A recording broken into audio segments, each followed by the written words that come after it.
Welcome to Curling Stadium's continuing coverage of this event in Martensville. My name is Jason Jang. Thanks for joining us tonight. And with me for the call, Matt Sussman. Good evening, Matt. Good evening, Jason. Good to talk to you again. Yeah, great to see you once again. Well, we've got an interesting matchup today. The Korean team skipped by Sun Young Ha against Chelsea Carey. What do you think about this matchup, Matt? Well, I think both of these teams, they've been kind of inconsistent, both at 1 and 2. I'm very interested to see Team Ha. I understand they're the reigning Korean national champions, having won it over this summer. And then obviously Chelsea Carey, well known in the curling world, with a sort of new look team. So I honestly don't know what to expect, and that's kind of my favorite mentality going into a game like this. Well, it is a very important game, Matt, because as you mentioned, both teams right now are at 1 and 2. That means, yes, they are still in the hunt for a playoff spot in this 12-team field. Top 6 move on to the playoff round, but you can't drop a third match or else you're going to be eliminated. Yeah, that's right. So, with this being pool play, it just happens to be that they're both at 1 and 2. But this definitely does feel like if this was a triple knockout team, this is sort of one of those games that is essentially going to eliminate one of these two teams from playoff contention.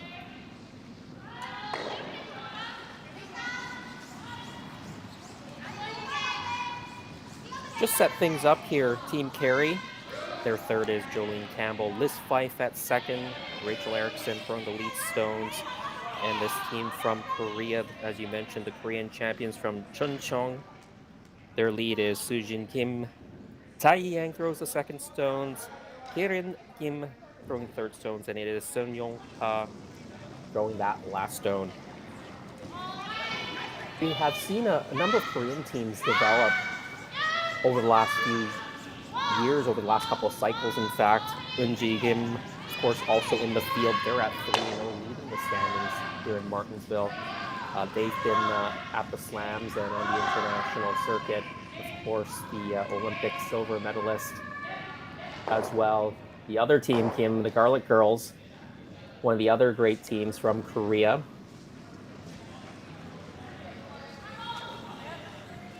And Team Chelsea Carey, of course, Chelsea herself, a couple of Scotties championships.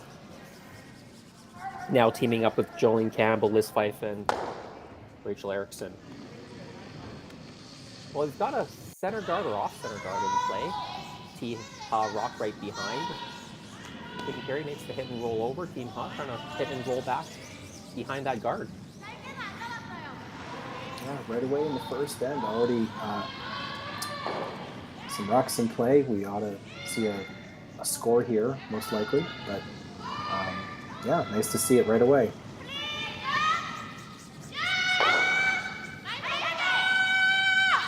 As mentioned, 12 teams in this women's field. 6 will go on to the playoff round. The playoffs will be on Monday, quarterfinal, semifinal, and championship final. We'll have it all here on Curling Stadium.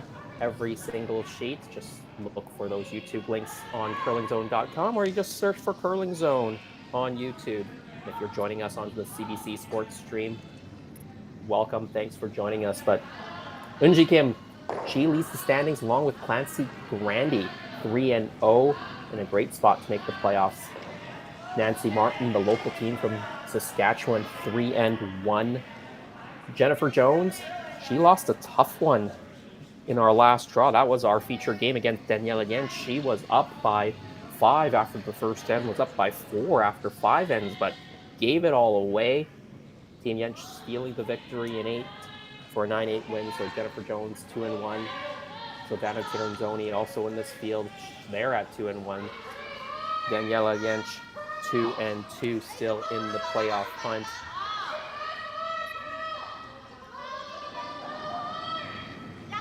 Two winless teams as well. Lauren Schneider, 0-2. Brett Barber, Ashley Howard at 0-3, probably out of it. But they do have a couple of games left as well. We do have 3 other games on the ice. here in Martensville. At the same time, Brett Barber playing Kirsty Wathling. Ashley Howard playing Lorraine Schneider, so one of them is going to get their first win. And Dallin Myers playing the team from Japan, skipped by Demi Agusawa. We'll keep everyone up to date on some of those scores as the night continues. Well, Team Ha makes the nose hit. Chelsea Carey trying to play this hidden roll. Hidden roll been a little bit elusive so far. Yeah, that's a tough one to make. Also, Team Ha missing an open takeout, which allowed Team Carey to split the house, and it has given them the chance to put on the force and keep these Roxas separated as much as possible, and they're doing a very good job of that so far. Gets a little bit of a roll. Still fully exposed, so Team Ha, they can get it around, and B-Shot Stone could negate that other carry counter that's on the side of the 12, the 10 o'clock position, as you see it on the overhead. Looks like the team maybe noticing a bit of a scratch mark down the ice, coming down and cleaning up a little bit.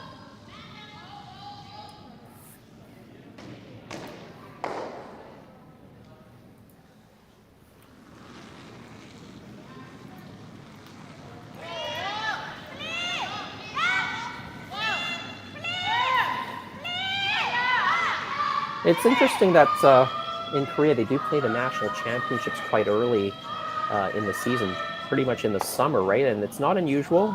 Some other countries in Asia, they do that, and even in Europe, and that's because the Pacific Asia Championships, the former Pacific Asia Championships happen in November. The European Championships usually happen in late November as well, so a lot of those countries determine their nationals quite early in the season, very different in Canada and the United States.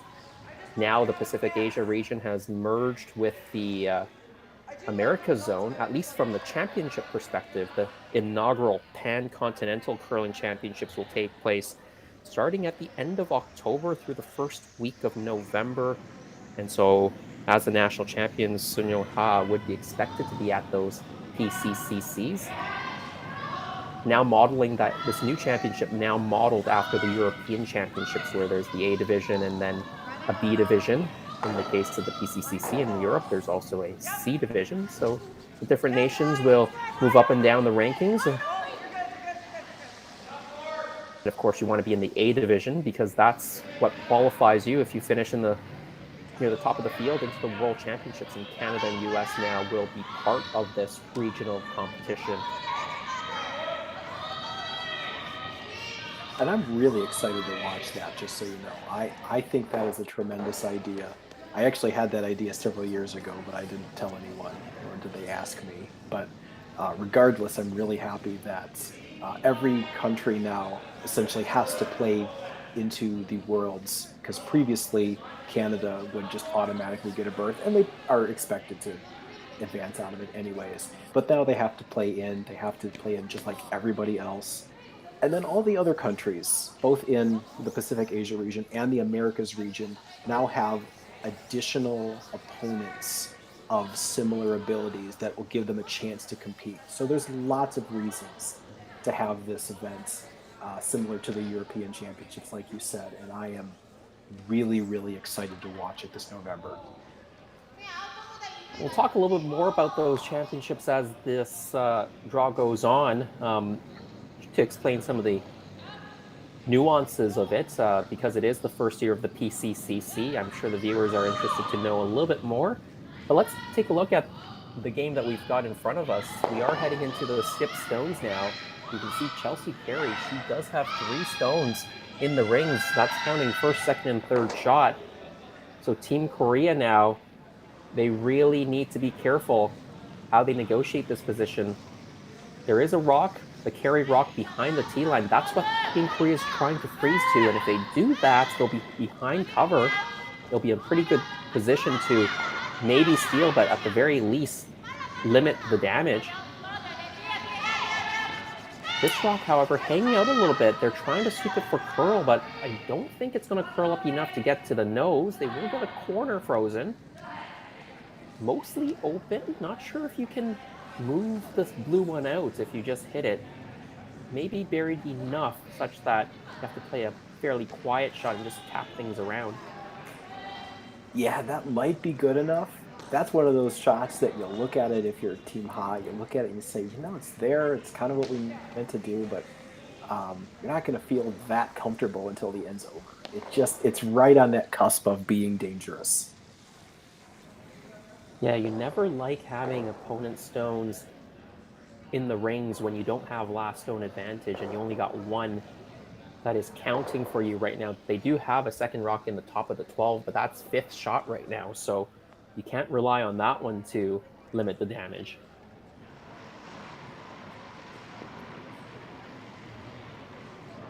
Yeah, so I'd assume Chelsea here is just going to try to get as much of that blue as you can, probably separate it with the other frozen stone and sort of set up your hammer.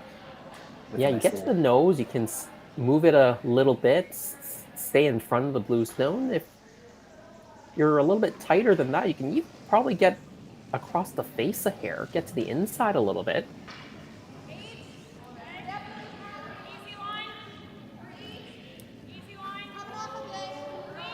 This is a finesse shot for sure, so you need to have good line, but also the right weight to get the correct curl and finish.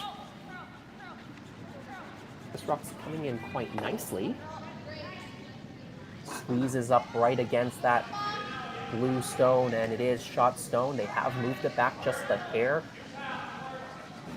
Might Chelsea Carey even be first and second shot right now? It's close. That's close, but I think more important is the angle.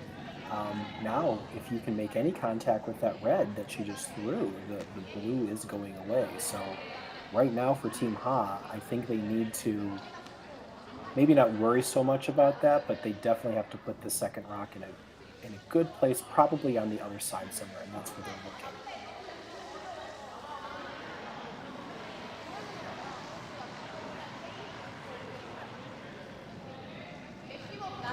I think they're looking at the counterclockwise draw, the outturn for a right-hander. Try to get to the top of the button and you can be shot stone, and if you can get there, it'd be actually quite difficult for Chelsea Carey to score.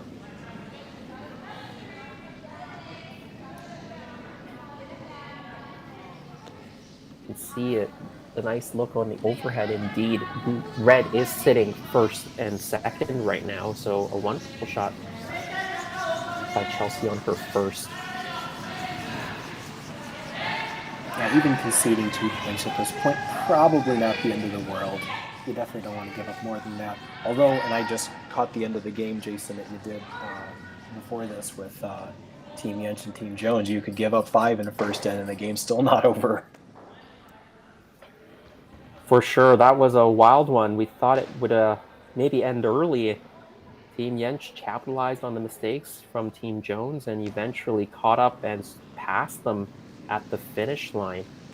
Well, Sun Yong Ha, her final stone in the first end, they don't have last stone advantage here, so Team Carey already sitting 2. This is an important draw. They can make this really good, have a chance to steal, actually get this into the top of the button. They do need to bury it. Now the outside sweeper trying to direct it in. It is finishing. I'm not sure if it's going to get quite far enough for shot stone. They dragged it pretty close, but I think Team Carey still sitting 1. That's a really good try. I think the Korean stone from Team Ha is second shot, however, now. I'm not sure. It's actually really close who shot in second. I'm trying to look at what Chelsea is doing to see whether we can get an indication. Now, if they're throwing a draw, I think yeah. I'm assuming they're drawing for a second. I would tend to agree with you, because if they weren't sitting one right now. The easiest shot might be to actually play the same shot Chelsea just did and just nudge that red in a little bit. She just can nudge it right into the blue one again, and it'll pop a little bit closer to the button.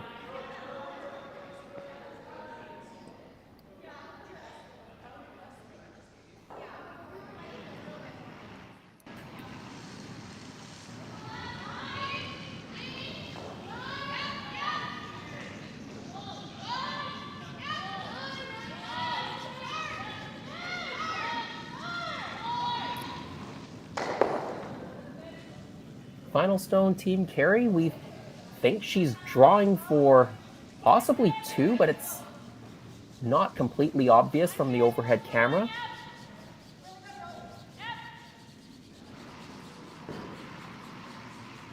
Sweeper's on it right away. It doesn't look like it has the weight, though.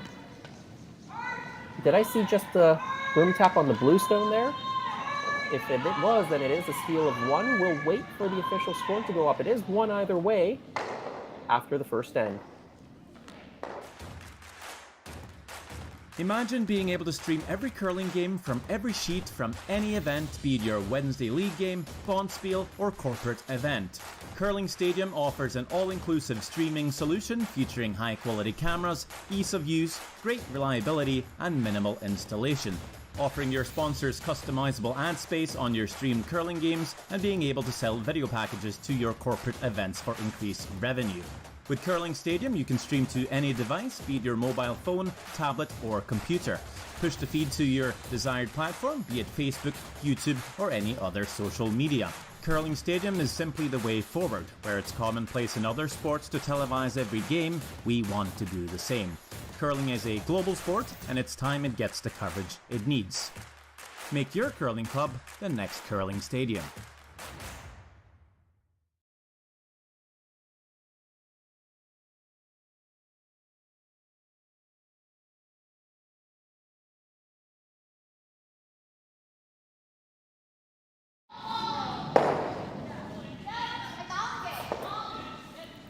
Welcome back to Curling Stadium, Martensville. If you're just joining us, my name is Jason Chang. With me, it's Matt Sussman. We're bringing you the action from the Ice Shooter device. Team Ha, they threw the first rock in this end. That means they did steal one. So it was a brilliant final stone draw from Team Ha, and some good sweeping to get it all the way there. Just enough to outcount the Carey stone. Carey tried to draw, came up well short.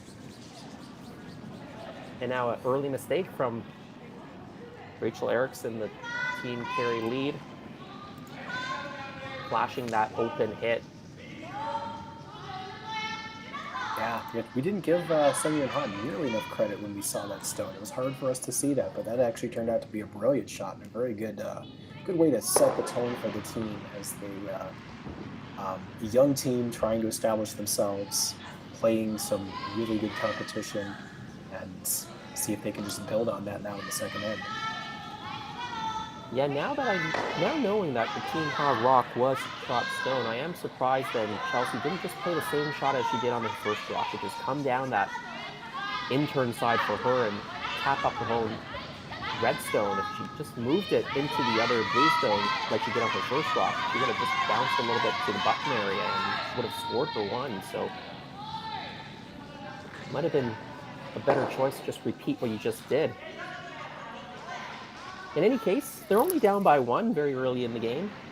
Nice guard from Sujin Kim of Korea. Chelsea Carey now asking for a freeze. As mentioned, both teams at 1 and 2. So they're playing each other right now. Team Ha, they're going to end with Brett Barber. In the last draw, Brett Barber 0-2 right now. Chelsea Carey, they play the other Korean team, Unji Kim, in the last draw, ranked number 8 in the world, according to the world team rankings. This team, Sun-Young Ha, ranked number 40. Don't have quite as much international experience as some of the other Korean ladies teams.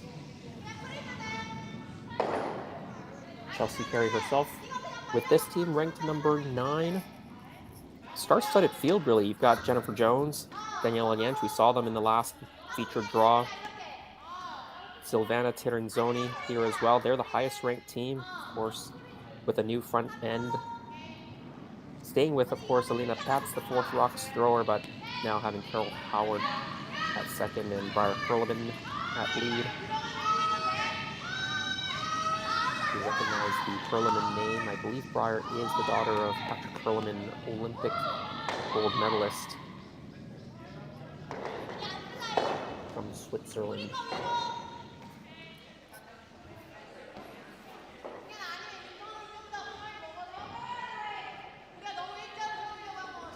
Well, Team Carey tried to play the freeze. It didn't quite get up to that shot stone, so I think there's an opportunity to just follow it in.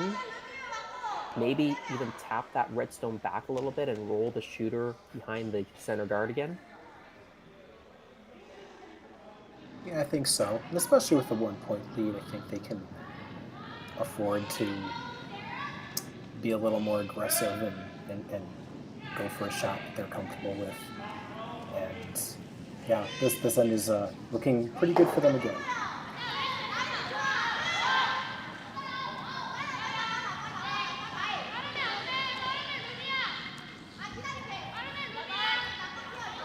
It's hanging though.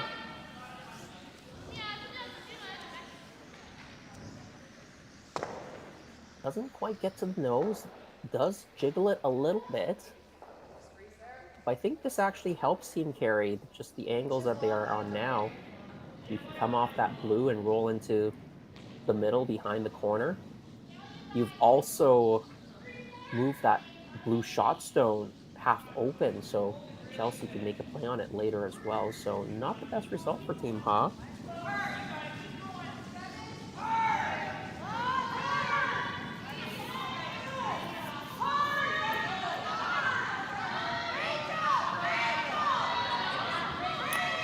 This one's also wide there. I think both teams are getting surprised by the amount of curl. They're waiting for it to curl late. There it goes now.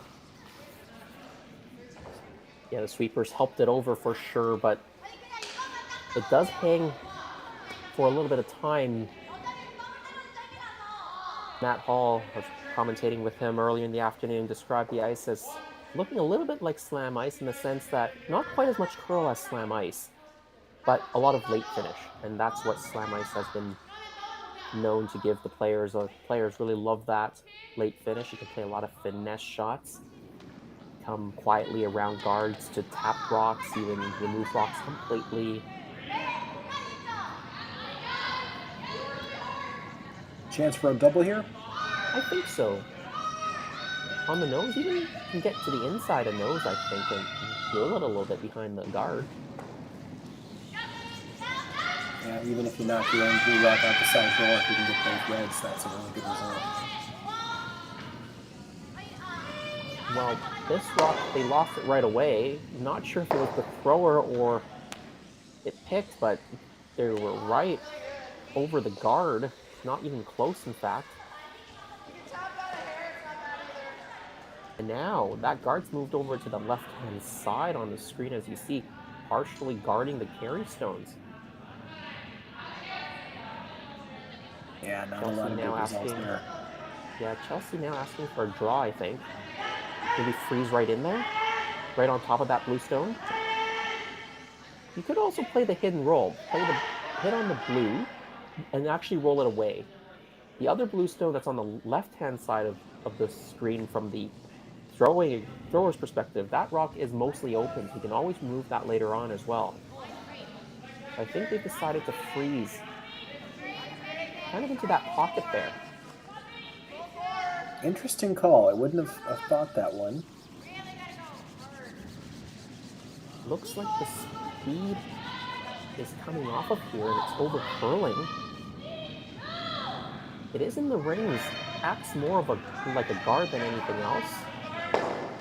Still a good situation for Team Carey. I mean, their rocks are decently protected. The two blue stones are very vulnerable. I think there's a double there on the red stones. You can see that top red stone, at least half of it. Yeah, if you hit what you can see off that red stone, if there's any drag, you might be able to touch all three reds. I think that's what they're looking at. I think so. I think you can definitely touch all the reds, and the question will be whether they will all spill out of the rings.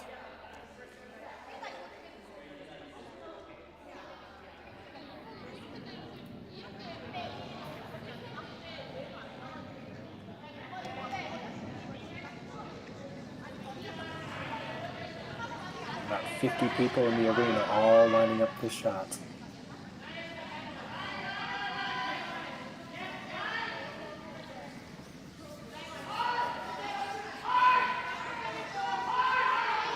From that overhead shot, I think it is there. The question really is how much action you're going to get on these rocks after all the contact is made.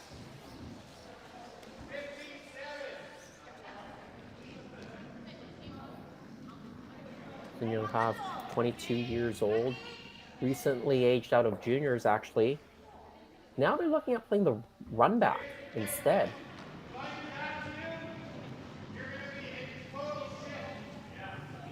Another interesting call. I think if you do hit it right, though, you could get 2 reds out of there.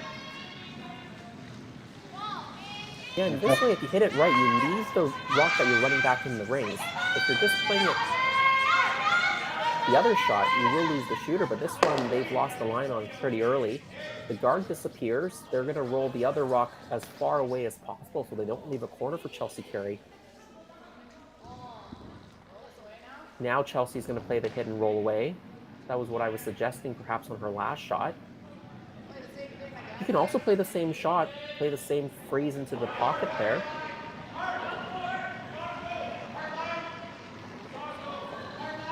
I don't mind that call by Team Ha. The guard was not helping you, and now it's not there. So at this point, you need to start getting as many reds out of there as you can, and that certainly helps the situation.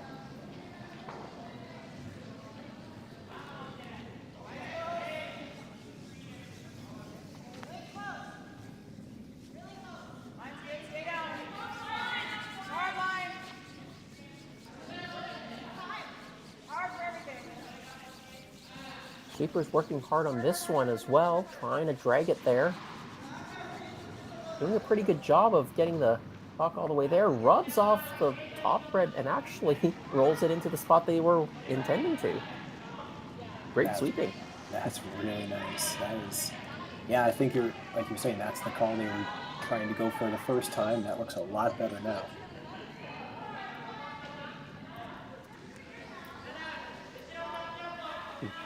So you can see both those blue stones that are in the rings right now, very, very vulnerable to flying out of there.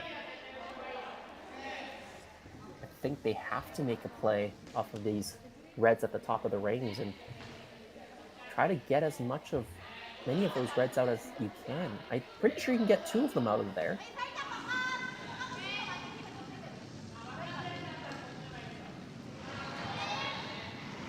You can leave your shooter in the top of the 8-foot, that would be great as well. Something you can use on your final stone to raise up if needed.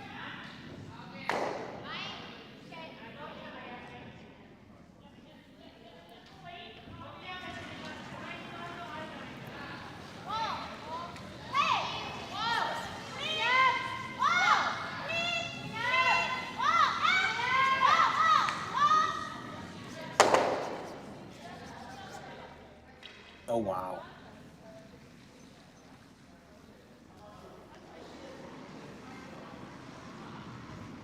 I think that's a decent result there. Team Carey still's got that stone corner frozen to the high rock, which is, I think, shot stone. The Team Ha leaving the shooter right in front, inaccessible. That was the really good result. Yeah, Still no opportunities to score multiples for Team Carey. They've got 3 rocks left, can still maneuver these stones. Yeah, I think that was a really good double, just avoiding all of your stones altogether. It certainly helps them in a lot of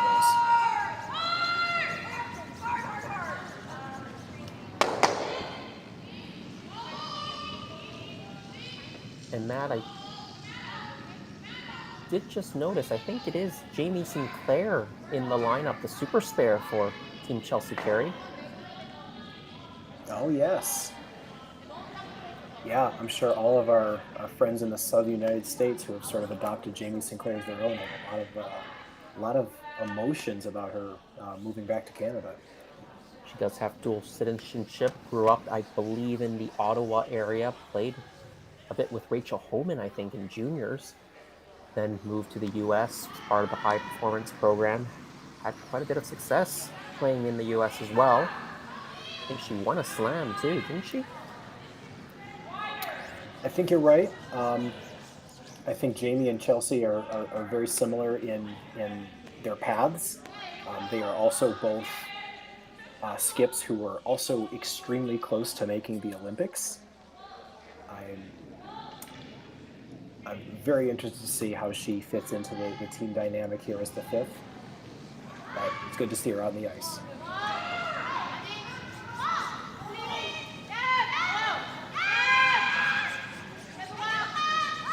Jin Young Ha, the 2020 World Junior Silver medalist. Great shot there. Oh, wow.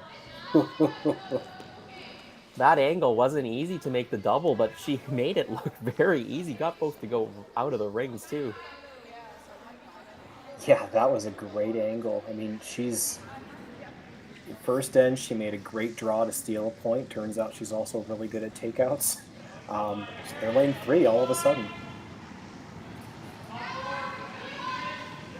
There is a fairly easy double now for Chelsea Carey, but that will only leave her as second and third shot. However, Team Ha will then have to be very careful on their final stone to not leave a double back for Team Carey. So still an opportunity for Chelsea to put up a multiple point score.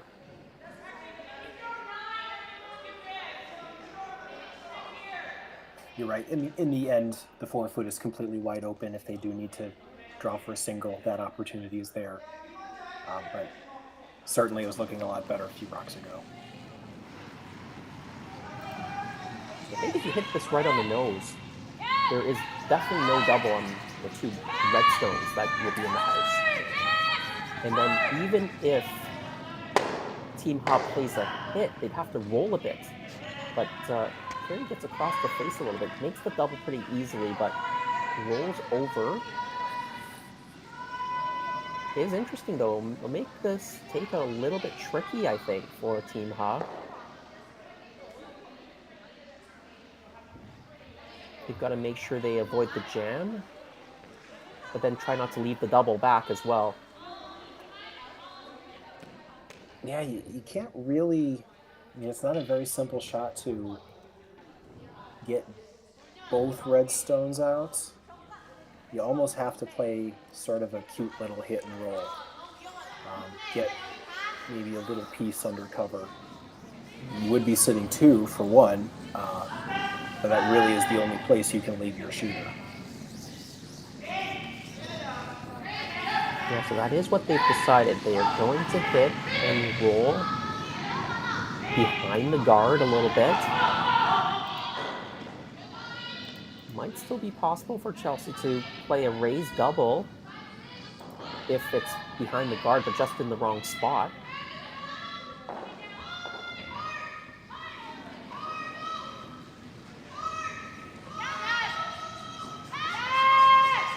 So we'll see where the dust settles. Here it comes. Jin Young Ha with her final stone of the second end with that last rock. This rock is over curling. It's going to hit into her own stone. It does remove the red stone, but now a fairly routine hit and stick for 2 points for Chelsea Carey. Yeah, that's a tough break. Just it looks like a little inside out of hand. They were on it right away. That was a good opportunity for them. This could have been worse of an end for them, but it's looking like a nice open hit and stick for 2 points here. They're really fortunate that didn't over curl even more and not get the red stone out.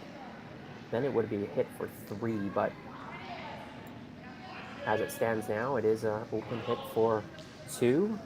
Pretty routine, but you still got to settle in the hack and keep your focus.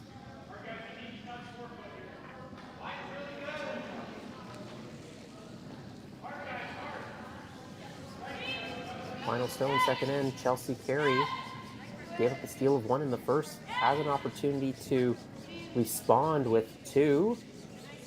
Looks pretty good. They clean it all the way down. No problem for Team Carey. And they go into the lead 2-1 after 2 runs of play.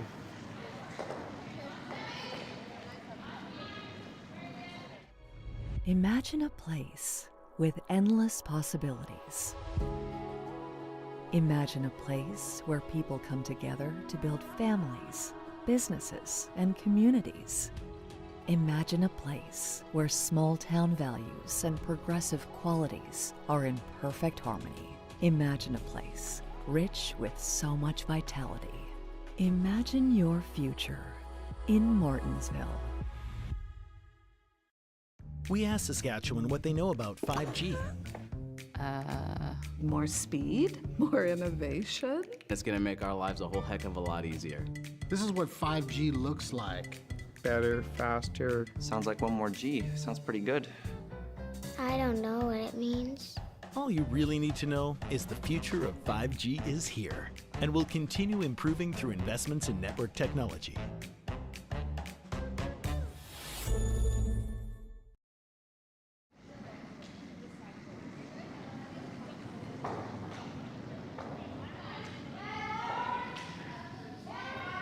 Third end just getting underway. Team Carey with a 2-1 lead.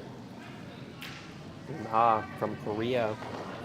First time with the last stone. You can see Jamie Sinclair. We were talking about her. Dual citizen. Now moving back to Canada, playing with Chelsea Carey. They're calling her a super spare, and I've seen some of the Twitter chatter. There were questions about whether Jamie could actually play in the provincial playdowns and in the Scotties. And that might be differences in rules in Curling Canada, where you might not satisfy the residency rules or how long you've played for your province since moving back. And the World Curling Federation rules would allow you to play because you are a citizen. And as long as you haven't played in a World Curling Federation competition for 2 seasons, you would be eligible to play in a World Championship or an international each sanctioned championship. Yeah, that's interesting. And I know there's, a lot of different rules in terms of residency and where you live, which is unique to Canada. I think really it's just nice to see her on another team. I know she's had lots of different teammates in the States, a lot of different team lineups, trying to find that perfect fit. And she did have success. Like we said, she won a Grand Slam as a skip, but she couldn't quite make the Olympics, which I think was the goal. And so having her go back to Canada, try to find a team, try to maybe reestablish herself as a elite player, whether it's a skip or some other position, I'm really interested to see how that goes for her. I think she can do quite well up there.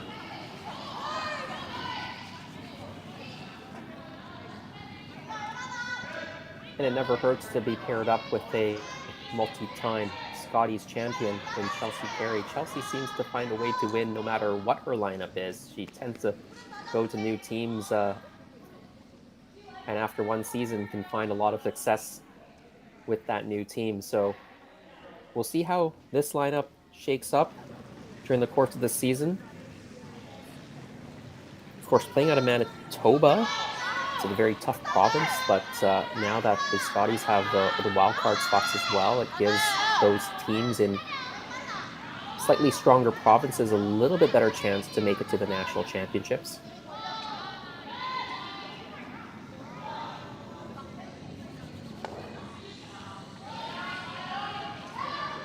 I think Team Howe was trying to freeze, or at least get closer to nose than that, but they bounce off, pushes the carry stone towards the button. leaves the shooter wide open. Team Carey, they're going to try to take advantage here, play a hit and roll behind those stones. Both teams still trying to figure out that late curl, I think. It just makes that weight all that more important because you have to be extremely patient. You got to trust the ice. It can be a hard thing to do.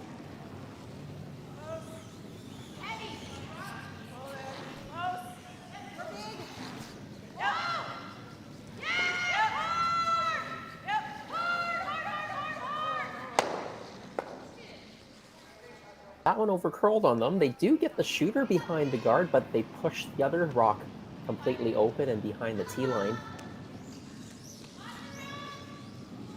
All right, Team Ha doesn't like how this is setting up, so they're going to go up and peel the guard. Of course, it was the free guard zone, so this was the first opportunity for them to go up and get rid of this.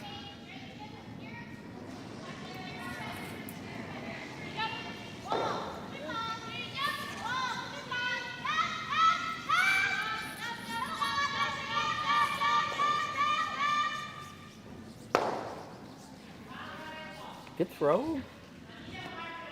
They roll it completely out. I thought they might try to roll it as a corner guard now that they have last stone advantage, but didn't seem to have any thought of doing that.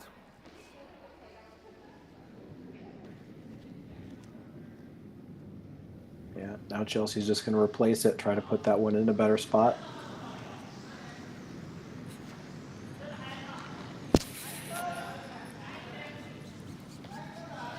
And I think what they want to do is, right there, try to guard part of that blue stone as well, so Team Ha can't promote the blue into the red and be shot stone behind cover.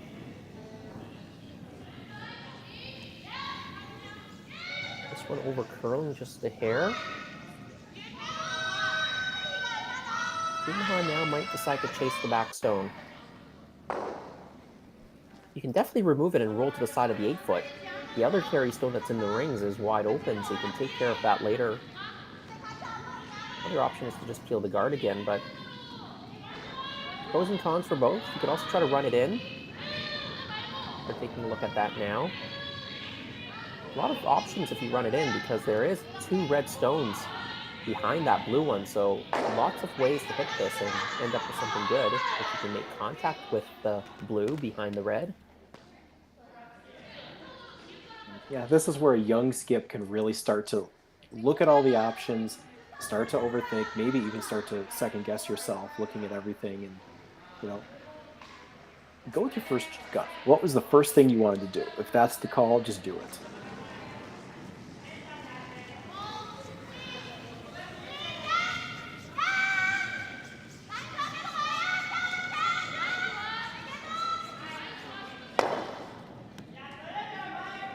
I think in the end they decided on the straight peel.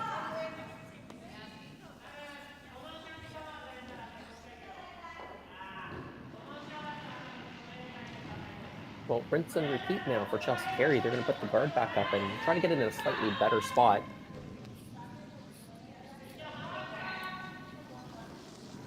The last one over-curled a little bit on them. Jamie Sinclair, the first third stone of this third end.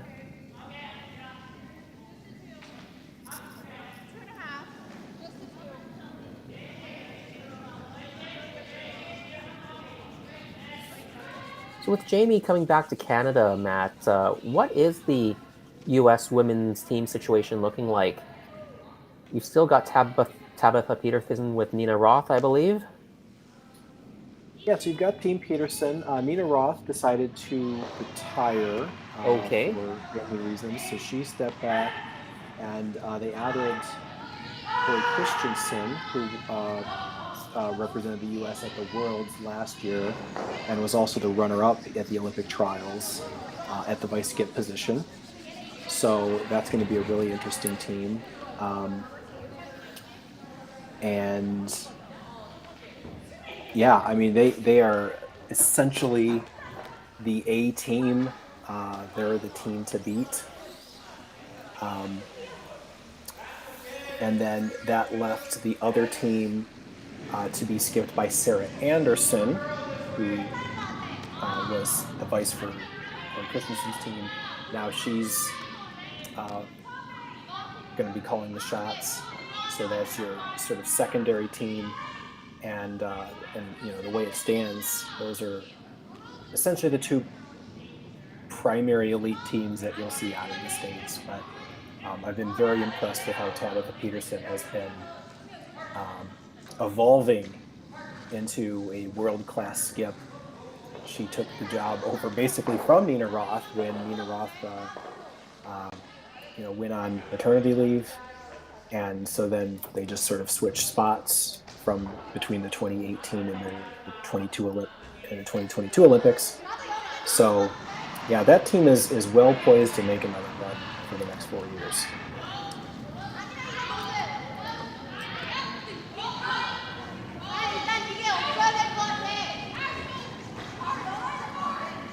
Well, Team Ha now facing a similar situation as you just did. The guard is in a little bit better position now for Team Carey. Very difficult now to run it in. If you run it in, you're probably leaving the center guard back up. That's why I'm a little surprised that on the last shot, Team Ha just didn't decide to do something different, actually try to run it in or make a play on shot stone, because that was actually the opportunity where Carey's guard wasn't in the perfect position. Yeah, I think that could have been the chance to take a risk. In this case, I think they just realized they would have sort of an open opportunity on this side no matter what happens once they started tossing a few more rocks back and forth. But, in the end, right now what they have is a fairly routine shot and still a good chance to at least get the point.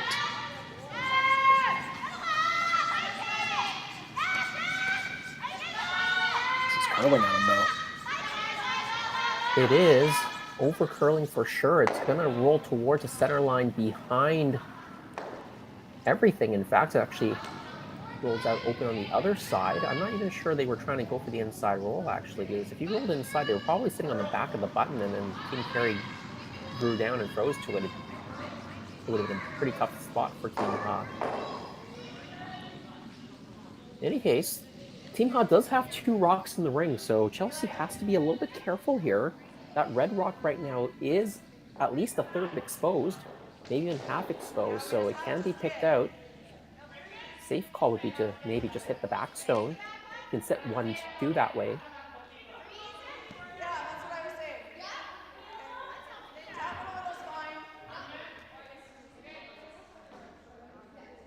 Another way to do it is to maybe play a corner freeze on that top blue stone. Play it on the corner. You'll also protect the back red that is currently half open. I think they're just electing to sort of play a bump freeze here. Yeah, on the back stone, I think. That's probably the safer call.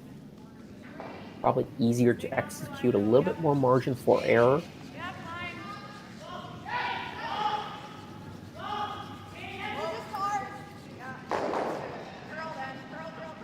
I think they're going for weight here.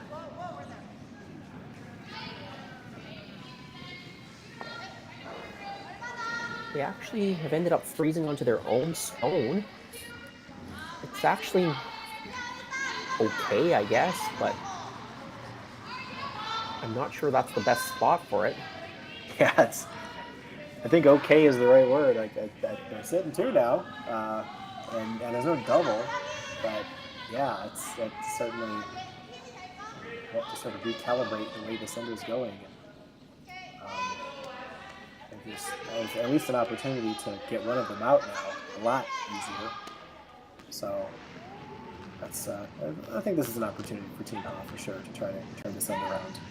Yeah, you get that back stone out, and if you can hit enough of the top red one and stay in front of it, then the Carey stone is very vulnerable to be removed on the last stone, and Chelsea will have to play a good rock on her final stone to prevent a big end.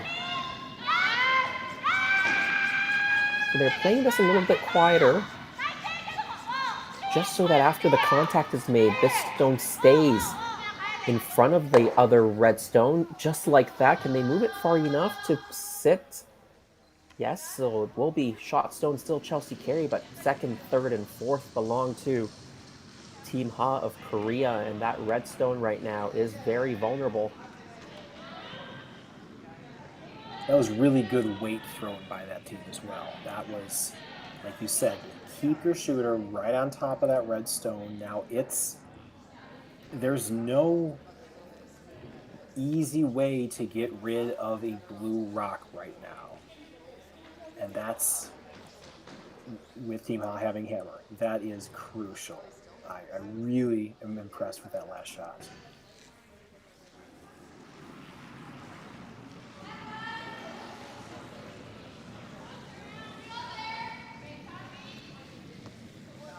So they were considering the tap on the blue, move the redstone back a little bit, they get to the inside of this red rock, or the blue rock, so that the shooter rolls a little bit to the right as you see it from the shot right now. That would prevent any double in a big score. That could force Team Korea into a shot just for one.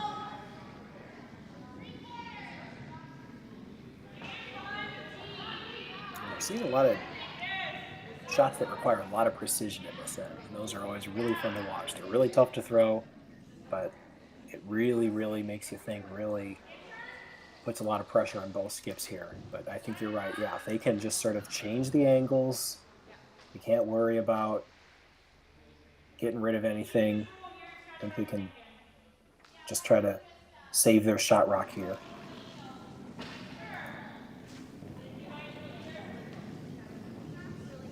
Skip stones now in the third end. Chelsea Carey up 2-1 over Team Ha.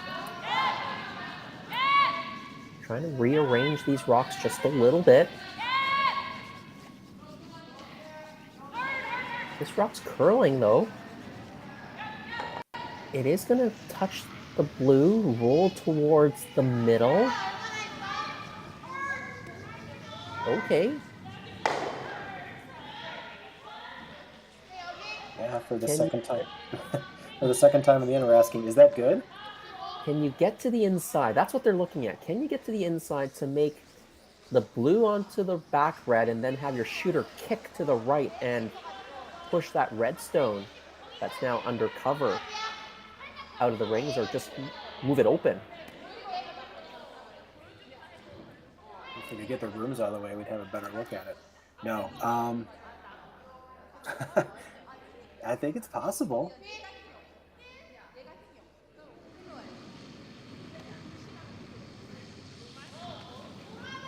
You can certainly take care of shot stone for sure, and then that would probably leave that blue on top of it being the counting stone.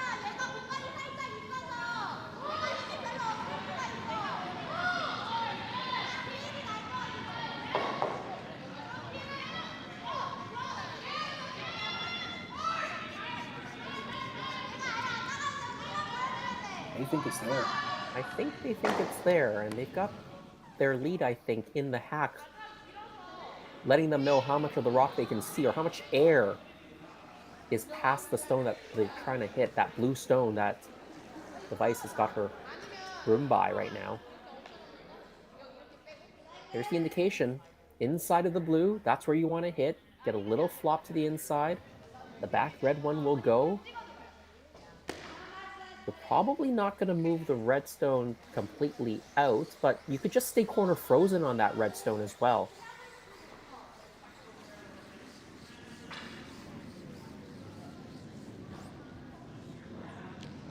A big opportunity.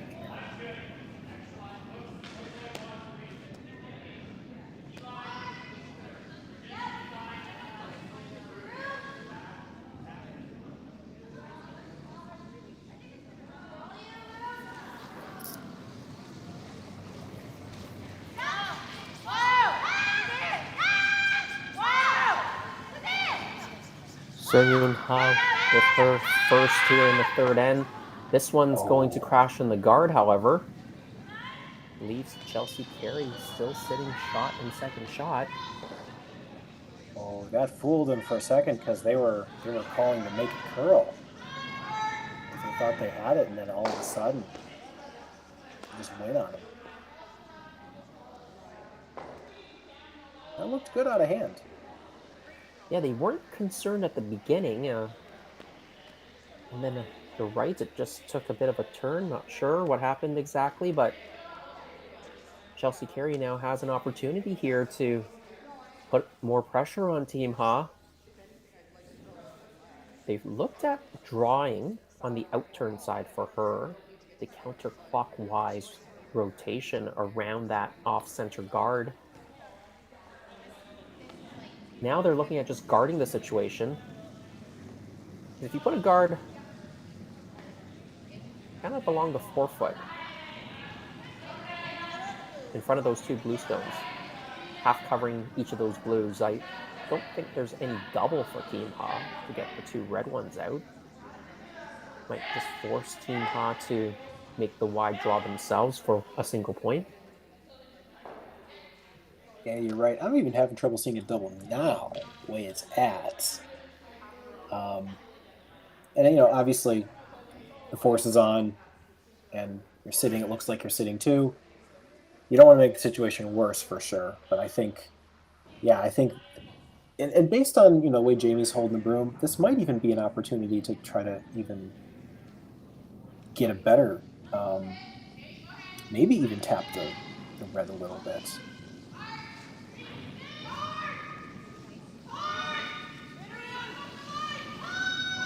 Let's see where Jamie's got her broom.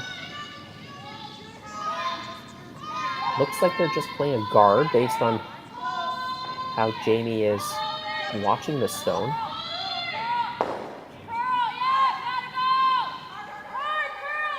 And like you said, it didn't really look like there was an easy double as it was. Now there's no easy tap either. Well, there's a hole there. And if you do throw something pretty fast down there, the question is then going to be, can you get to that red shot stone, depending on which angle you hit it? And I'm going to say, yeah, you can see all of the blue, but you need to hit like 3/4 of that blue on the left side for that to even be a possibility. So, yeah, the draw's the call. Yeah, I think they've taken the wiser call for sure. It is a draw against two, though, so it's not without some pressure. We saw Sinclair play a beautiful end-saving draw in the first end, facing two Carey stones. That ended up being the steal point. Actually, a fairly similar draw to that one, maybe a bit wider line, but it is down a similar path. Should know the speed here. Final stone. Sunyoung Ha from Korea trying to get to the full forefoot, score her single point and tie this game. Sweepers on it. Their third coming out as well. This rock is grinding to a halt, though. I'm not sure it's going to make it.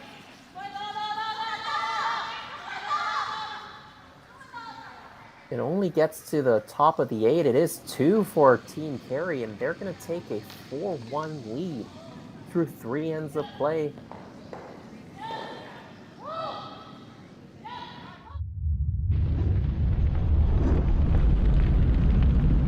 There are those who say, you can't make anything in America. The glory days of the craftsman. Gone. Offshoring the skilled hand. Substituting computer power for imagination. Pride overcome by the pursuit of profit. But in the heartland, the fires of ingenuity and craftsmanship still burn. Yoder smokers, forged from iron, sweat, and handcrafted with pride. In America.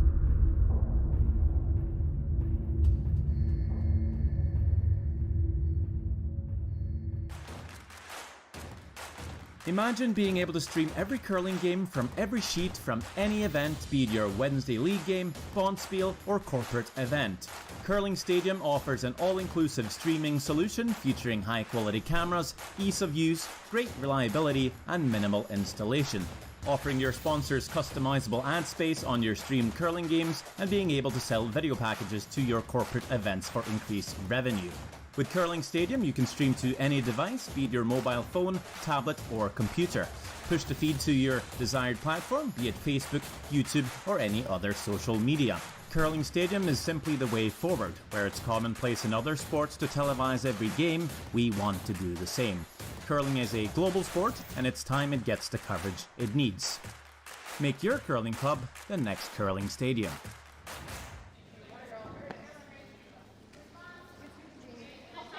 Welcome back. We're in the fourth end of the Curling Stadium, Martensville. International event, Team Carey from Manitoba, Team Ha from Korea. Team Carey stealing 2 in the last end when the Team Ha Rock, that draw came up short, needed full 4 foot, only got to the top 8. Really well played tactical end from Team Carey, positioning their rocks really well. That generated the steal of 2. Down by 3 now, Matt. I think Team Ha's got to try to put up some corner guards and get some offense going. That's right. They were really close. They were on some of these Ha's first rock. They were really close to possibly sitting 3 or potentially looking at maybe even 3 or 4 if that takeout was made good. And then just to throw a draw to get your point, just a little bit shy. But again, it's a 3-point game. It's not the end of the world. Time to turn around and try to score 2. Quick update on some of the other games on the women's side of this Martensville Curling Stadium event. Christy Watling from Manitoba playing against Brett Barber of Saskatchewan. Team Watling taking 3 in the first, 2 in the third. They lead 5-1. They are 1-2 in the standings, so they'd love to get to 2-2, even up their record. Brett Barber currently 0-2, so really need to get a win on the board. Ashley Howard leading Lorraine Schneider 3-1. Both teams winless so far. Lorraine Schneider 0-2. Ashley Howard 0-3. And on the men's side, we have one game tonight. Galen Myers playing against the team from Japan, skipped by Riku Yanagisawa. If you don't recognize that name, you'll probably recognize their third, Tsuyoshi Yamaguchi Yamasan. He's been in the Men of Curling calendar. And also very popular on Twitter, doing commentary of Japanese games with his rubber chicken microphone. They're up 3-1 over Team Myers. Riku is 2-1, coached by Bob Ursel. Many of you will know that name. Played out of BC for many years and has been on the international coaching scene for a number of years as well. I think worked with the Korean program for a while. Demi Agusawa from Karuizawa, Japan. Beautiful stadium they have, or beautiful curling rink they have in Karuizawa. That's where they hosted the Olympic curling in the 1998 Nagano Olympic Games, the first time that curling returned as a full Olympic medal sport. So that arena is still a curling club. And they've got the electronic scoreboard still there, so it's really fancy. Yeah, the advantage of the electronic scoreboards is you don't have to explain to someone who's never seen curling, and we get that a lot down in Ohio. What are all those things on the scoreboard? What does that mean? And the electronic one, if we had that, it'd be so much simpler to explain it. Yeah, I've had a chance to live in Japan. I was on a work exchange about, we'll call it a decade ago. Lived in Japan for a couple of months, and it was in the early part of the curling season, October, November to the early part of December. So I did inquire about curling. I was based in Tokyo, and the Tokyo Curling Club actually curls in the Nagano area near Karuizawa. Not that arena specifically, but there's another curling club there. Can't remember the name, but I found out at that time that curling in Japan was actually very very well developed in terms of a grassroots recreational sport. In a lot of the Asian countries like Korea and China, the sport of curling primarily is a high performance sport. Everyone who's playing it is trying to get to a certain level, win, their province, make it to a national championship. There's not a lot of recreational curling going on, but in Japan there is a lot of recreational curling that goes on. Lots of leagues as well. It's tough for the Tokyo Curling Club curlers because they actually have to, travel 2 hours to the curling club. So, the team I was playing on, I found out, you go there on a bullet train, or if you have a car, you drive. I remember taking a bullet train, then taking a local train, and then somebody picked me up from the train station and took me to the curling club to spare. And you play multiple games each time you show up because you don't go every week like we do in North America in a league game because of the distance that the curling club is from Tokyo.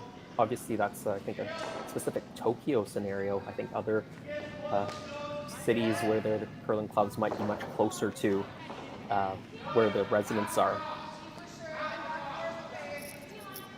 That's fascinating. That's dedication. And also very interesting because not only do some of the clubs have the electronic scoreboards, but they also time the games. We were on a time clock. The other teams who weren't playing that draw were timing our games as well. So we had the time clock on us as well, just for a league game. Not sure if that was Wow. prevalent in all the Japanese curling clubs, but it was certainly a first for me in recreational curling to be on the clock. Yeah, maybe they only had the ice rented for a certain number of hours. Well, Team Ha does have a corner guard in play. They've got a rock in the 12-foot, mostly open. Although it is tricky for Team Carey to hit that stone. There is a red stone in the back of the 8 that it could jam onto. Team Carey is sitting 1-2, both behind the tee line. So because they are behind the tee, Team Ha can use them. Maybe lay down a freeze. They're considering freezes on either side right now. You could also play the hit. Bide your time, wait for a double. Yeah, a lot of interesting choices here. Really wide open ends, a lot of rocks scattered everywhere. There's not a lot of pressure on them, but again, we need to find a way to score 2 here. And like you said, there's a couple ways to do it.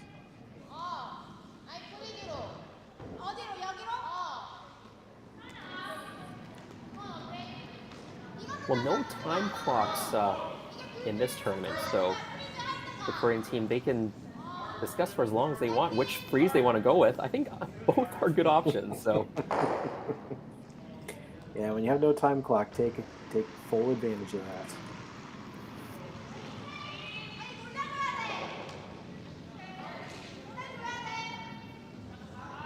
We have seen this on our featured game early in the tournament. You can call a timeout, and if you have a coach, they are able to come out and give you some advice. You mentioned Bob Urso with the Japanese team that we were just talking about.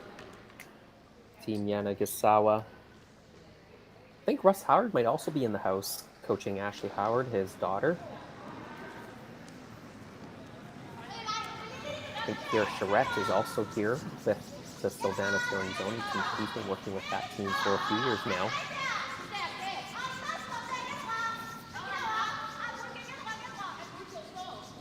Well, they've gone back and forth, back and forth. Now they're sweeping back and forth, trying to get this freeze down. It's going to end up short. It is a guard, and it covers the Carey stone. Now I think Carey's going to tuck one behind that. And another factor for Team Sungyun Ha is they just came off the ice before this game. They just played the previous draw. And yeah, they're young, but also that's a lot to do. By comparison, Team Carey, they played a game earlier this morning, so they've had a lot more time to rest. And yeah, you got to start to wonder, if you have 3 people sweeping a lot of different rocks, you're gonna sleep like a rock tonight. Yeah, really good point, Matt. Back-to-back games for Team Ha. They were playing their countrymates Eunji Kim earlier in a pretty tight affair went to 8 ends. Team Gim pulled that one out. So they are at 3-0 atop the standings. They do try their best to have as few back-to-back games for teams as possible, but of course, based on the number of sheets you have, the number of teams in the event, it's not always possible. Really nice draw there from the Chelsea Carey team. I think this will necessitate the run back.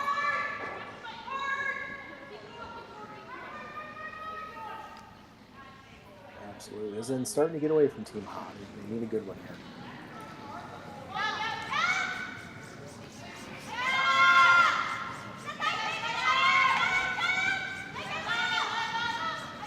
This one also over curling on them. I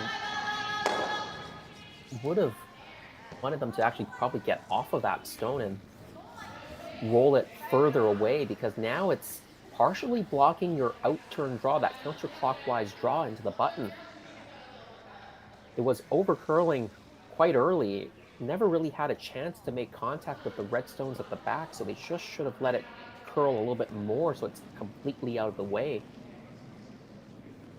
It's also guarding the Carey stone, that's third shot right now, so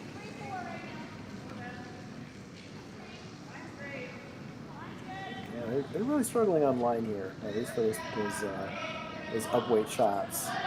They have not helped them too much, and yeah, this end is starting to look ugly quickly with Team Ha. The perfect guard there.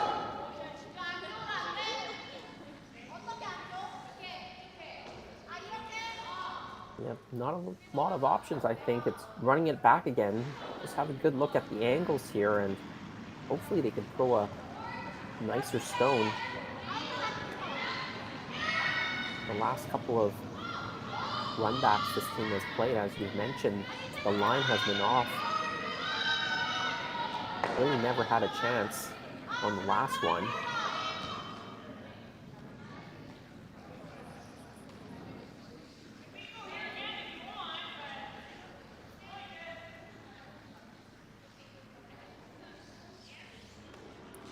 Team Carey 1-2 in the standings. She had a win over Brett Barber, then lost to Nancy Martin, who's won 3 in a row right now to be 3-1 in the standings. Then a very close extra end loss to Christy Watling that drops Team Carey to 1-2. That was a well-played game from both teams, I think, and it was very tight.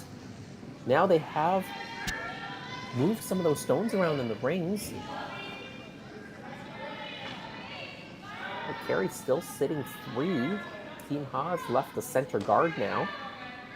But it does give Team Ha a few options to get into the button area.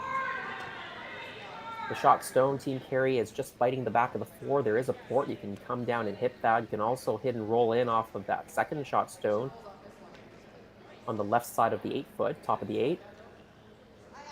You can also raise that tight guard into the 4-foot. So not a bad result for Team Ha. Would have liked to spill the rocks a little bit more, but it gives them some more extra options. Yeah, all those options you said are way better than running a red rock into 2 other red rocks. So well done by them to sort of improve the situation and give them a much simpler shot in the next turn.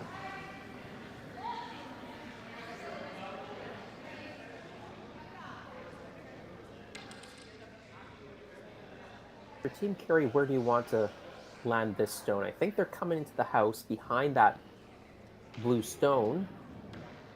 What sort of depth do you want it? Maybe just top 8? Maybe even not fully buried, but just half tucked behind that blue stone? Something that you can still promote up on your final stone? That wouldn't be terrible. I mean, yeah, just a little piece undercover. I don't think you want it in too deep. If you do that, you take away the hit and roll on the other red stone into the middle, right?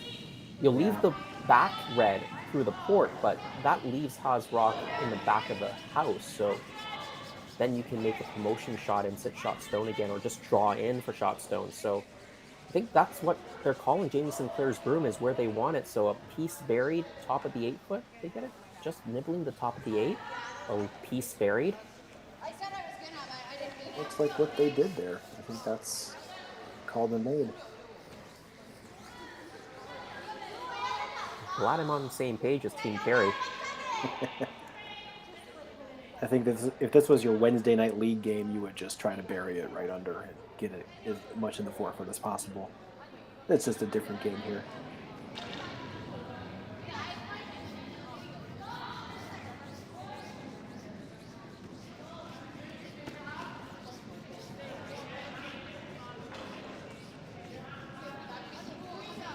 I think he maybe try just a straight draw here. The out-turn side, counterclockwise side through the port. It's in the top of the 4. Not a bad call, if nothing else, for the reason being this is probably also going to be your second shot, so you might as well try it on your first. Sort of struggling after the first end. She had a really good one. Sort of being a little off on the weight. You really want to get a good feel for this shot, so try to make it now, and you might have an opportunity to do that again and get your skips loose. Yeah, a lot of, like you mentioned, the Wednesday night recreational curlers might say, why aren't you hitting that red stone through that port right there where the sweeper is? But the problem is you're going to be behind the tee line if you roll towards the middle. And then Team Carey plops one in the top of the button, top of the 4, and there's no way to get the carry stone out.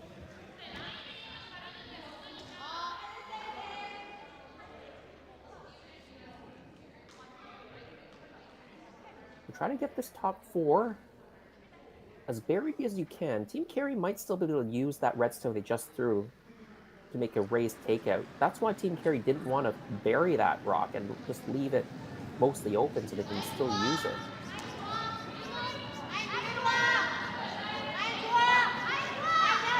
She did right on it out of hand. Something now taking a look. Still need it to come in a little bit. Now it's moving. Where will it stop? Just a touch too deep. Slides to the back of the 8, I think. Team Carey still shot stone. I think Chelsea will just follow this one in. Sit top of the button. Full 4 even. She's got a really good chance to steal again. That's right. Yeah, I mean, she's seen the path now. Now she can follow it down. She can even be a little bit heavy if she needs to be. Yeah, you didn't want to be deep there for sure. I noticed the sweepers on it right out of hand. Just one of them was. Unfortunately, that might have just made the difference. Yeah, maybe a little misjudged by the sweepers. You do want this, if you're Chelsea Carey, to get to shot stone or second shot stone. It's hard to just be second shot stone. You're either going to be shot stone or third shot, probably. So you do want to be counting 1-2 after this, because if you don't, there is a angle raise, I think, on the blue stone into the Chelsea Carey shot stone for 2 if Team Hog wants to take it. It's an awkward angle. You have to go inside out across the face. It's that middle blue guard that I'm talking about. You can cross the face and angle it into that red one. So I think Team Carey, they need to be a little bit careful here and try to make sure they get it into shot stone or second shot stone. I think with the 4-1 deficit, Team Ha might decide to take that raise on if it is for 2. But this one is coming in there nicely. Will it stop above the tee line? It doesn't as well, but it is good enough to sit first and second. So you've got the force. A pretty simple shot now for Team Ha to get their 1, though. They're having a look to see if there's anything else.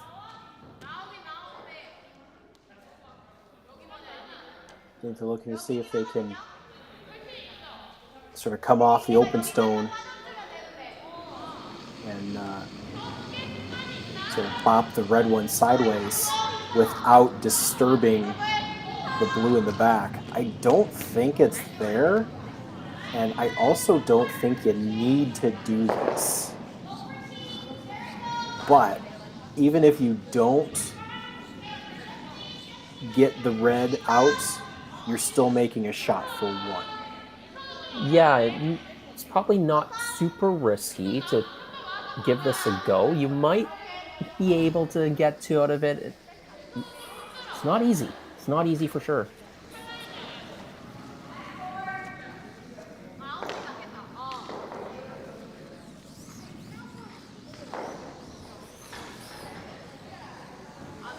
You want to make sure whatever you bit, choose. Yeah, you have to hit it a bit low because you can't run it into the top part of that redstone. If you run it into the top part of the redstone, it's going to touch the blue probably. So you have to kind of hit the second redstone that you have to hit. You kind of have to hit it on the side or slightly on the back side of it. That's right. And the most important thing, get your 1 point. Throw a shot where you're guaranteed to score. And if you happen to score two, that's also good.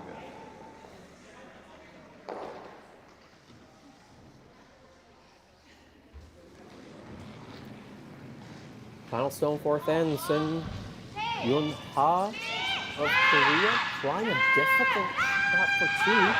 This is call it a flat double. But through the port, they make contact, moves the red stone. Get it? I think they may have gotten it. We'll see when the score goes up. It's definitely one, maybe two. They're going to the fourth end break, or the fifth end break, I guess, with a narrower scoreline.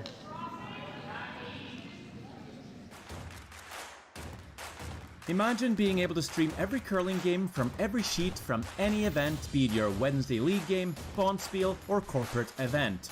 Curling Stadium offers an all-inclusive streaming solution featuring high-quality cameras, ease of use, great reliability, and minimal installation.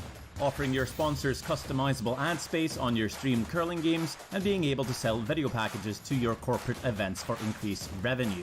With Curling Stadium, you can stream to any device, be it your mobile phone, tablet, or computer. Push the feed to your desired platform, be it Facebook, YouTube, or any other social media. Curling Stadium is simply the way forward. Where it's commonplace in other sports to televise every game, we want to do the same. Curling is a global sport, and it's time it gets the coverage it needs. Make your curling club the next Curling Stadium.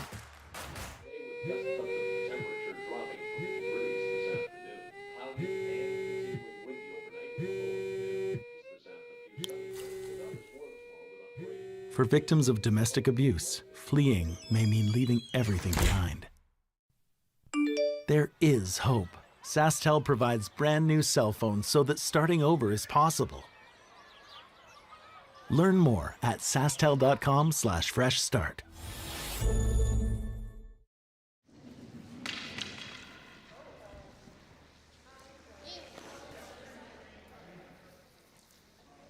We are back in the fifth end of the Curling Stadium, Martensville International. As you can see on the scoreboard, Sun Young Ha did make that flat double. It wasn't really a double. She didn't actually remove the second stone, just nudged it over far enough to count 2 points without disturbing her home blue stone at the back. Really nice shot. They had a really good look at the angles. Saw that it wasn't too high risk. If you hit it anywhere close to nose, you would have gotten your one anyway. So really nice call. Score now 4-3, Team Carey. Team Carey's got the hammer once again here in the fifth end. Matt, what do you think about the first half of that game? Yeah, it's been back and forth. The shot making for Team Ha has been inconsistent. Sun Yoon Ha definitely came through on her last shot. She also saved the first end for them a little bit as well. But there have been sort of mistakes, I think, sort of figuring out where that line is on especially the hit weights. But, you know, they definitely did like you said, a low-risk shot to try to score a couple, try to get this game back to within reach, which they did. And so now you've got another half. And you know, as for Team Carey, you know, they've been not under pressure that much. They have been executing their game plan. I think for the second half, you're going to have to force Chelsea to make some difficult shots. She just has not had the necessity to do that yet.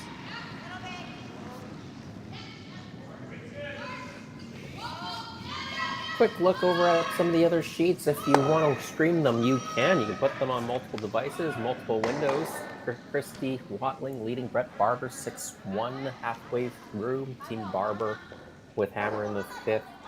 Ashley Howard with the hammer in the fifth. She's up 3-2 over Lorraine Schneider. On the men's side, also a close match. Riku Yanagisawa of Japan 4, Dallin Myers 3. Team Myers, they've got the hammer in the fifth end.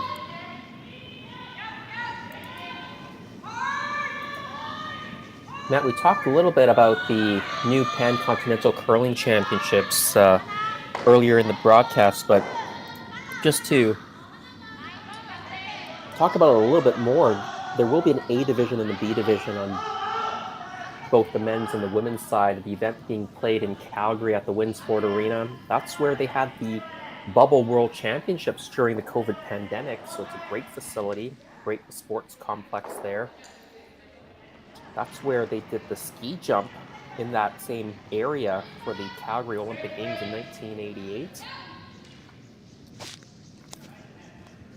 There are 8 teams in the A division, and then the rest of the teams are in the B division. There is an exception this year. On the women's side, there's actually 9 teams in the A division. That's because due to the COVID pandemic, there were some travel restrictions in certain countries, particularly Australia and New Zealand, that prevented those teams from actually even having the opportunity to exit the country.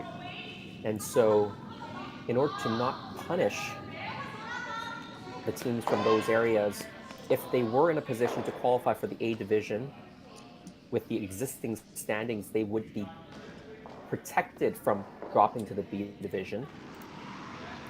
In the inaugural Pan-Continental, because it is a merging of the two zones, the Americas zone and the Pacific Asia zone, that 8 teams was to be comprised of 5 teams from the Pacific Asia area and 3 teams from the Americas. So I think on the women's side, the 8 teams, they actually have the 9 teams because Australia got that protection. Korea, China, Japan, probably the big 3. Those are the big 3 countries in the Pacific Asia side. Canada, United States. Brazil will be the other Americas team. And then the other teams from the Pacific Asia zone are going to be Hong Kong. I alluded to Australia, and I believe it's Kazakhstan. And then the other countries, they'll be playing in the B division. Those will include New Zealand, Chinese Taipei, the Qatari team. Not sure if the Mexican team is going to be playing, but they would be also in the B division if they were. On the men's side, the big 3 from Asia as well will be in the A division: Korea, China, and Japan. Of course, Canada and United States. Brazil will be the other Americas team as well on the men's side. And then from the Pacific Asia side, the other men's teams will be New Zealand and Chinese Taipei. And how you qualify for the World? You finish in the top 5 of this new Pan-Continental Championships. The European zone has 7 guaranteed spots. The PCCC gets 5 guaranteed spots into the Worlds, and there's 1 extra floater spot that will go to either one zone or the other zone, and that depends on the results from the previous World Championships. So they take the average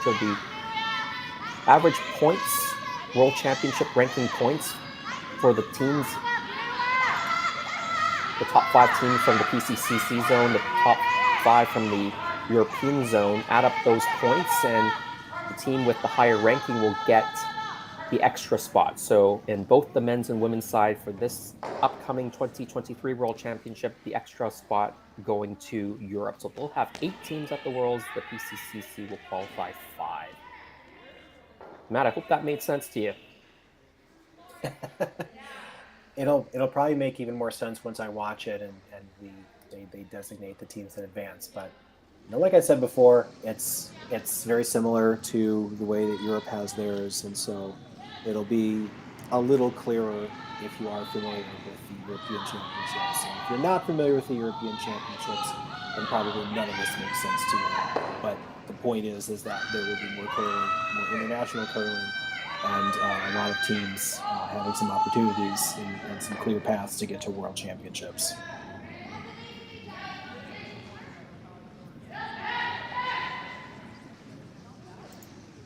I know for the women's side, Canada will be represented by the Canadian Championship, or Canadian champions, excuse me, Carey Anderson.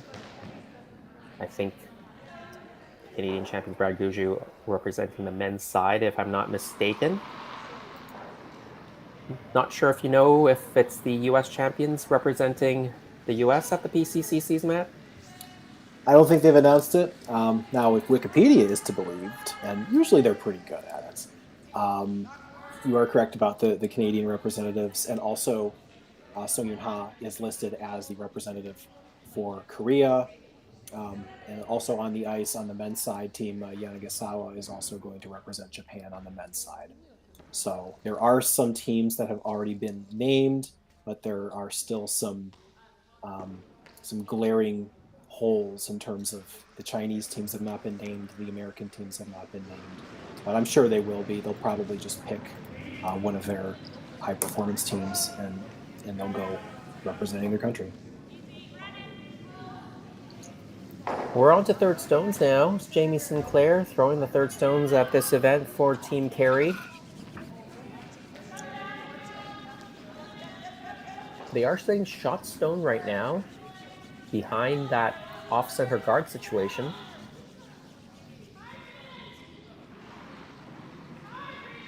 Yeah, everything to one side there. Nice and open. I think they were trying to get that deeper, actually, to the back of the floor and sit two that way. Because I don't think they wanted to be there, because this leaves a double. Yeah, you could definitely tell they wanted that 3 feet deeper.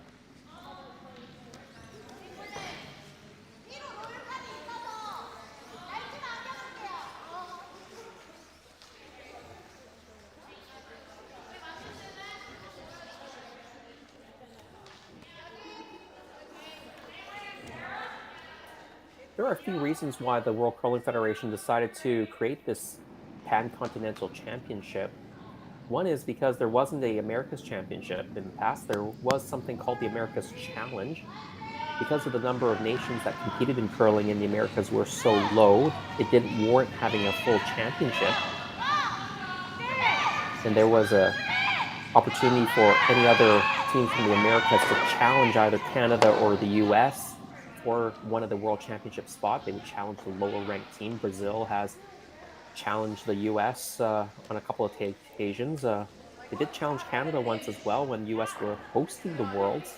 As the host, you got the automatic spot, so Canada became the challenged country. Mexico and Guyana have also participated in the America's Challenge on the men's side.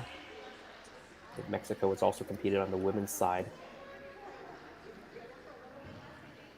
And the other reason was you wanted to create another more high-profile championship. The European Championships is a big deal, and while the Pacific Asia Championships were a fairly big deal, they thought by adding two other superpowers in curling, Canada, US, they could really elevate that event to a premier event, bring in more sponsorship and television broadcasting as well. And also, as a result, they were able to rationalize or reduce the number of competitions, right? They've gotten rid of the America's Challenge as a result, and they've also eliminated the World Qualification event, which was a second chance qualifier for the Worlds for the teams who didn't make it into the World Championships through these regional competitions. The next couple of ranked teams got a chance to go to the World Qualification event. So as the World Curling schedule becomes more and more congested, WCF decided to make some changes to not only maximize the viewership and the sponsorship dollars available for a new championship, and to reduce the number of competitions to make life a little bit easier on the schedule.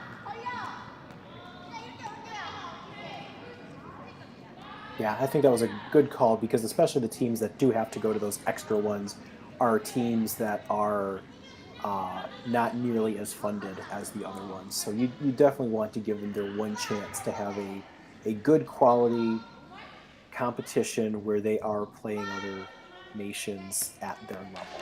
So, like I said before and alluded to earlier, I think this is a fantastic idea, and I'm really excited to watch it.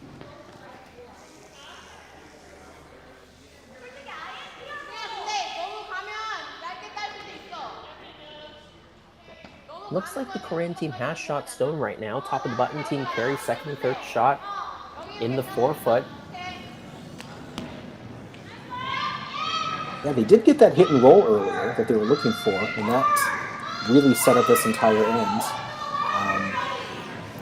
Looks like the chance to come down and freeze to it didn't quite work out. So I think there's an opportunity here to possibly hit, and gotta be careful where you're putting your shooter on this one, but hit and stick. It's probably not. That probably leaves a double. Yeah, you don't want to be careful where the shooter goes. Take a little roll to the inside. You get a half rock roll. I think that'd be pretty good. They're trying to help this rock over with the sweeping. There's the hit. It is right on the nose.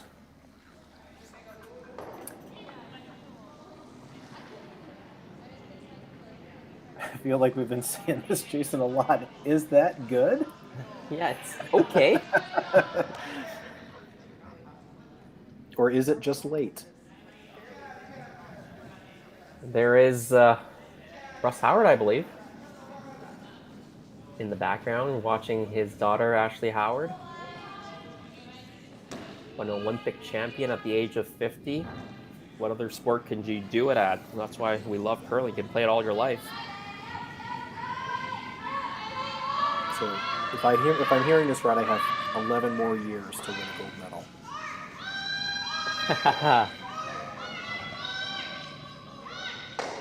Well, Glenn might try to break Russ's record. Glenn Howard's still going strong. In which case, I have even more time.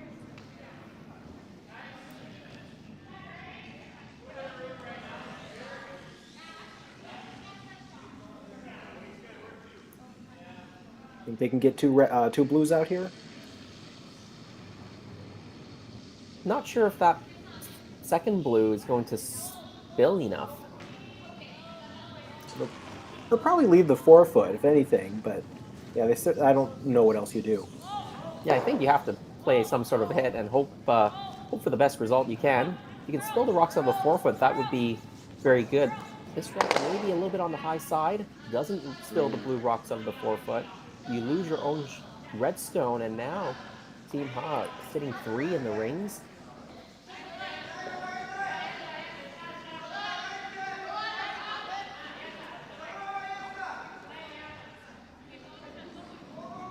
Yeah, this is dangerous. This is you can definitely tell they are trying to figure out where exactly to put this one, because you could have Chelsea looking at 4 with no easy path to the button. There is a wide in-off. A Jen Jones-esque type shot. Not easy. If you put this really good, that might actually be the only shot to get to the button area and score. I don't think they'll take that on, though. They'll probably just play some sort of shot to cut the damage down. It'd be different if it was the last end and they needed it for the win.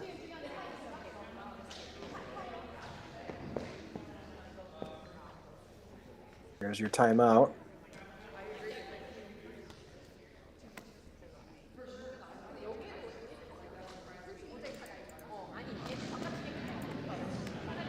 It'd be a great time to have Russ Howard as your coach. That'd be a wonderful rule if you can not only call your timeout, but you can choose who comes out.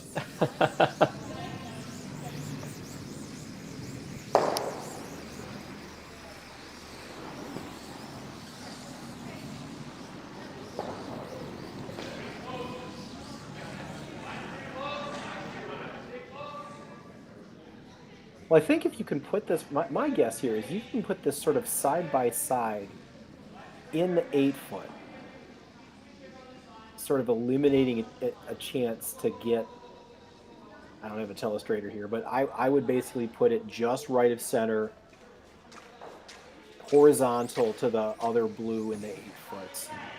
Kind of creating a square or a rectangle. Yeah, or even a rhombus perhaps. But yeah, just a little bit away so that there's no easy hit, and then also just making that draw. If you're going to leave a draw, possibly, or you said that wide, that angle in. But I think that is the ideal spot. We're looking maybe a little bit higher than that, but somewhere there. Yeah, if you put them even with the other blue stone that's in the top 8, what you want to make sure you do is make sure that Carey can't throw a pistol and squeeze her way through, right? If you leave just enough space, you can kind of jiggle your way in. So I think you want to create a smaller hole than that. So this shot's good too. It's going to make it very tough for Team Carey, but I like your call better. If you can put it and make a rhombus, I'm trusting you on the shapes because I'm not really sure what a rhombus is. Maybe a parallelogram? I'm struggling with my geometry here, but I just wanted to say rhombus, but yeah, it's one of those four-sided shapes. Well, it's the first time I've heard that term used, so we might have just made some history here, Matt, on this curling stadium broadcast, and we'll use that one again. But first, I'm going to look up what a rhombus really is.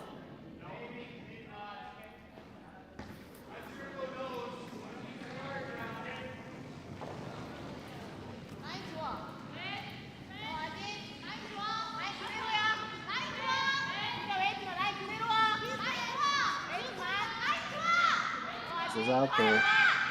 We're waiting for that late curl.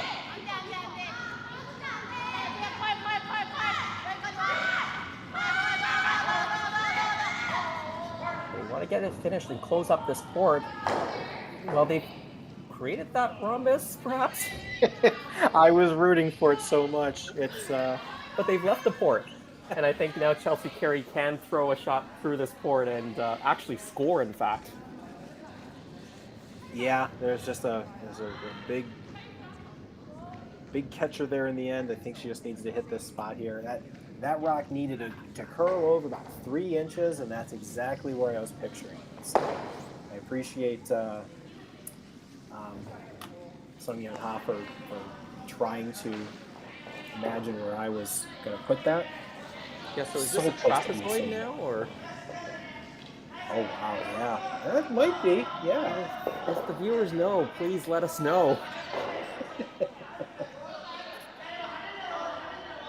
Maybe even a kite.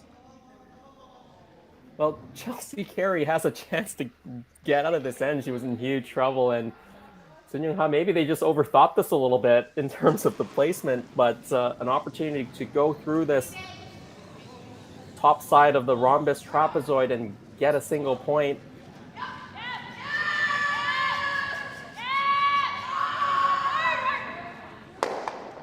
Team Carey, no mistake, makes it for the single point. A sigh of relief for Team Carey as she probably saw that rock slow down and leaving that port for her. It's 5-3 after 5 ends play. Imagine a place with endless possibilities. Imagine a place where people come together to build families, businesses, and communities. Imagine a place where small-town values and progressive qualities are in perfect harmony. Imagine a place rich with so much vitality. Imagine your future in Martensville.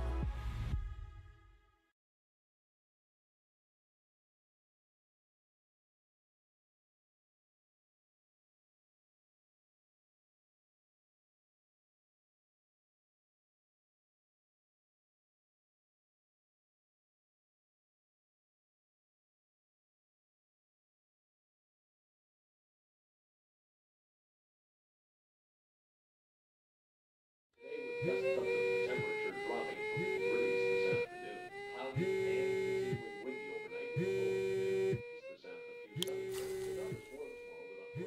victims of domestic abuse, fleeing may mean leaving everything behind.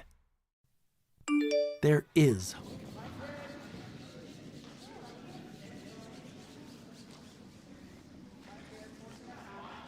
Welcome back to Curling Stadium, Martensville. Matt Sussman with me. I'm Jason Chang. If you're just joining us, 5-3 Team Carey. What an exciting finish to that last end. Team Carey facing 4. A little bit of a miscue from Team Ha. Let Carey off the hook because it looked like it could have been a pretty good opportunity to steal a couple at least if Team Ha had made the final stone in the perfect spot. But still a tight game heading to the 6th. Ha's down by 2, but they do have the last stone advantage. Going to pull up and put up the corner guard. They are sweeping this hard to get it past the hog line. They do.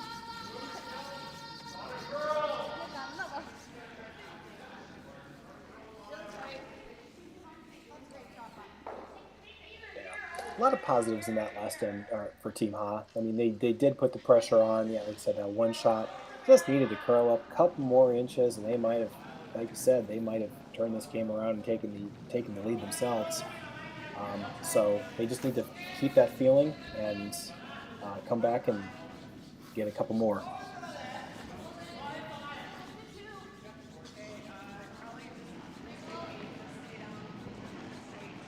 Well, Team Carey with the 2-point lead, they put the first one in the rings. Now they're going to guard their own shot. Over curls a little bit. Team Ha can put up a second corner guard if they wish to. They're looking at playing a freeze. Freeze is a little bit more conservative of a call. If you're down by 2, playing an even end, it's not a bad call. If you're really desperate to score multiples, you might throw up that second corner guard. Yeah, a lot of options here. So they're going to make a play at Carey Rock.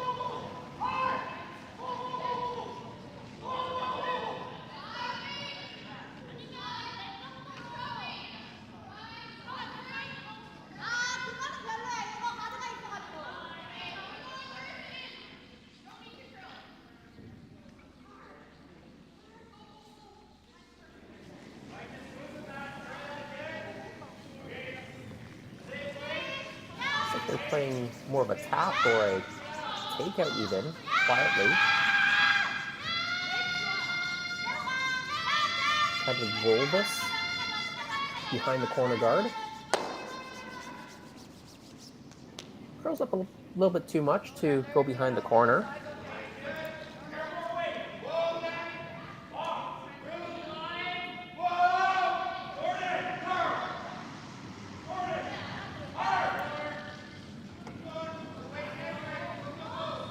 Yeah, that was a good, mostly made shot that forces Chelsea to go back and make a roll of her own.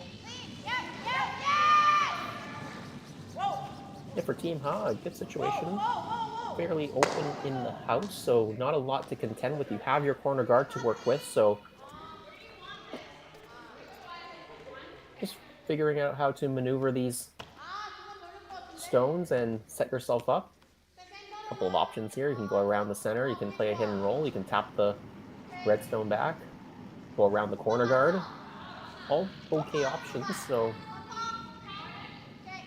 looks like they've chosen bumper weight here. Make the takeout, try to get a roll.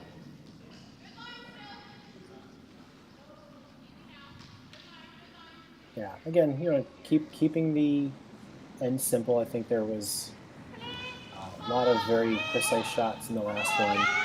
It's always really good especially when you have back-to-back games. You want to try to keep it simple and then focus on just making those shots. Got a bit of a roll, not quite all the way across, so Team Carey is going to try to do the same, hit and roll behind their guard.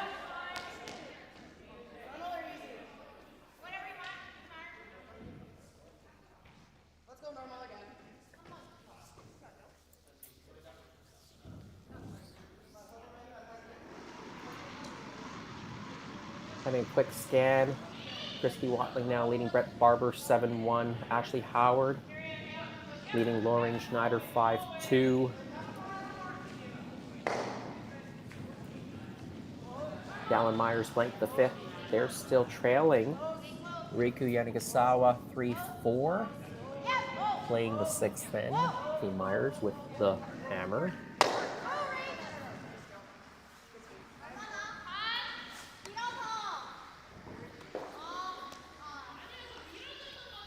And of course, if you want to follow any of those other games, they are on live stream as well. Click on the link, the YouTube link from the Curling Zone main page, or just go to YouTube and search for Curling Zone. You'll find all the games there. And of course, keep our game on as well. This should be an exciting finish based on how this game has gone so far. And of course, to get your geometry lesson too. It's a 2-for-1 deal tonight here in Curling Stadium, Martensville. If I see any more other interesting shapes, I'll let you know.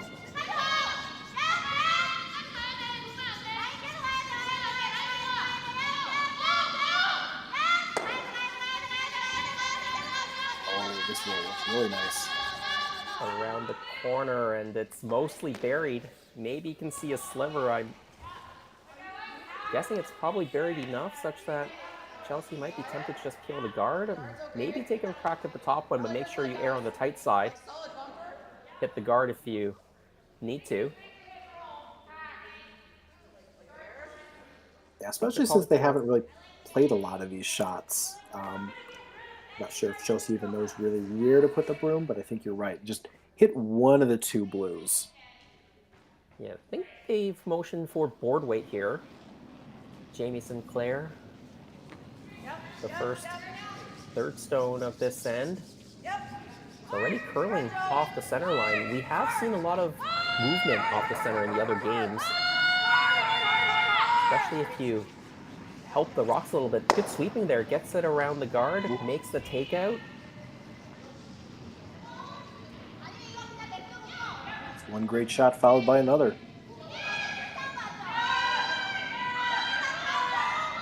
And you can make the thing roll again behind the corner, but Team Ha looking at another option here. It's always easiest to bury a rock by just drawing there, and you can actually draw there now and be shot stone behind this off center guard.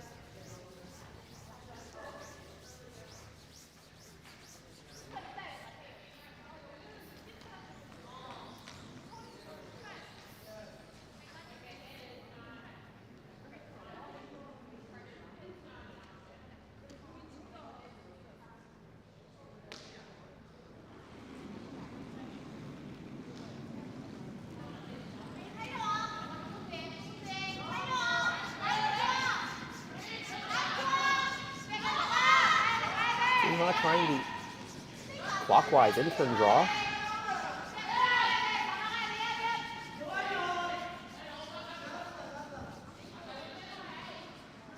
Well, they've proven me wrong. It's not easier to bury a rock by just drawing it there. Just coming up light, must have underthrown it. Sweepers had it right out of her hand. Chelsea Carey now, really good opportunity to force in this end. Those off-center guards now staggered, so you can get one buried behind.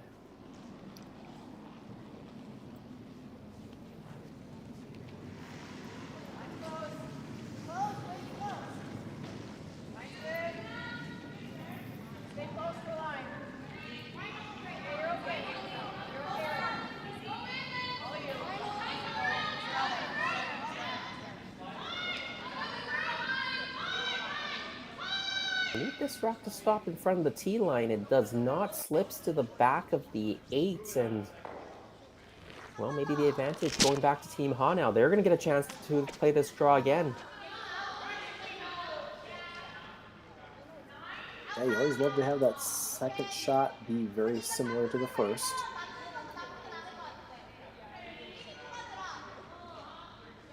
Well, it might go the other way now. Yeah, maybe they're confused by the speed of that side. Maybe they've got a split time that didn't make sense to them, so Trying the other side. Normally you would just go with the same side. It's the same thrower, but they must have felt something uncomfortable on that in-turn side for this right-handed thrower. So now going the out-turn.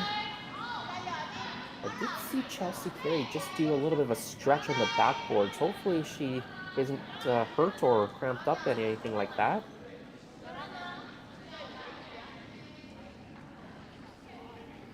This one's also heavy. Jamie Sinclair out to sweep it. This is even heavier than Jamie's rock, all the way out the back.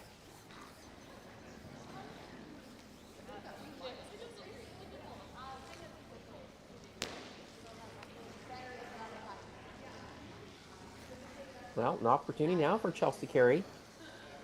Go around this same staggered guard situation. We want this one top 4, maybe top 8. Create a triangle. Now, would that be a right triangle? I think it might be isosceles, actually. If you go just fighting the top 4. Isosceles. I was hoping you'd say that. If your kids want to stay up for this geometry lesson, or just wake them up, they'll learn something tonight. Well, this is for all ages. I think we all could stand to learn a little bit more math.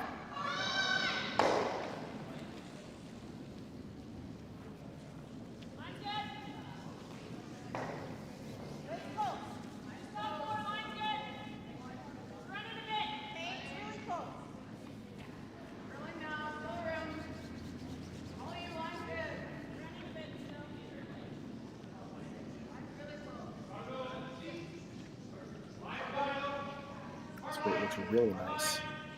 Yeah, the stops just on the top side of the tee line, I think. Oh, that's completely undercover. That's tee line. I think that's really nice. It is pretty close to a right triangle. I'm glad you said that. I was... Get our protractors out. You can now use the Pythagorean theorem to cue up this next shot.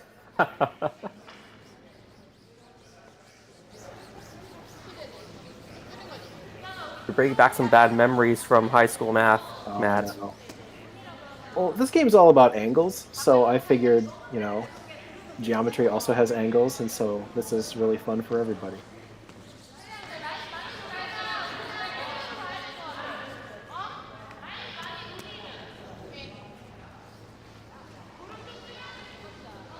Yeah, this is not an easy shot here. This is it's not their last.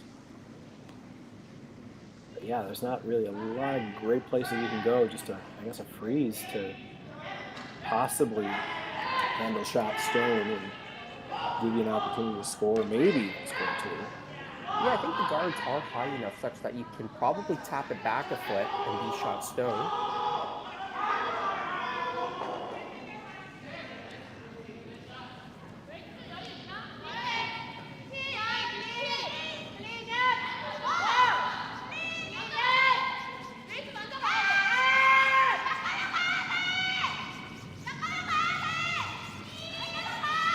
Might be too light this time. The third sweeper coming out to sweep. They really need to try to get this at least frozen. Well, good sweeping, actually. That's really good sweeping. Didn't look like they had a chance to get it there, but they dragged it all the way. It is a fast path. They did see that on one of the previous shots, so they did throw that to the tolerance, and they still have a good chance. I mean, this end, they still want to score. However, the big end, the big steal is not there. The angle didn't look great, but I think they can still see enough of that where Chelsea has to address that and take that shot away. Yeah, Team Carey still has shot stone right now. So Team Carey looking at guarding this situation.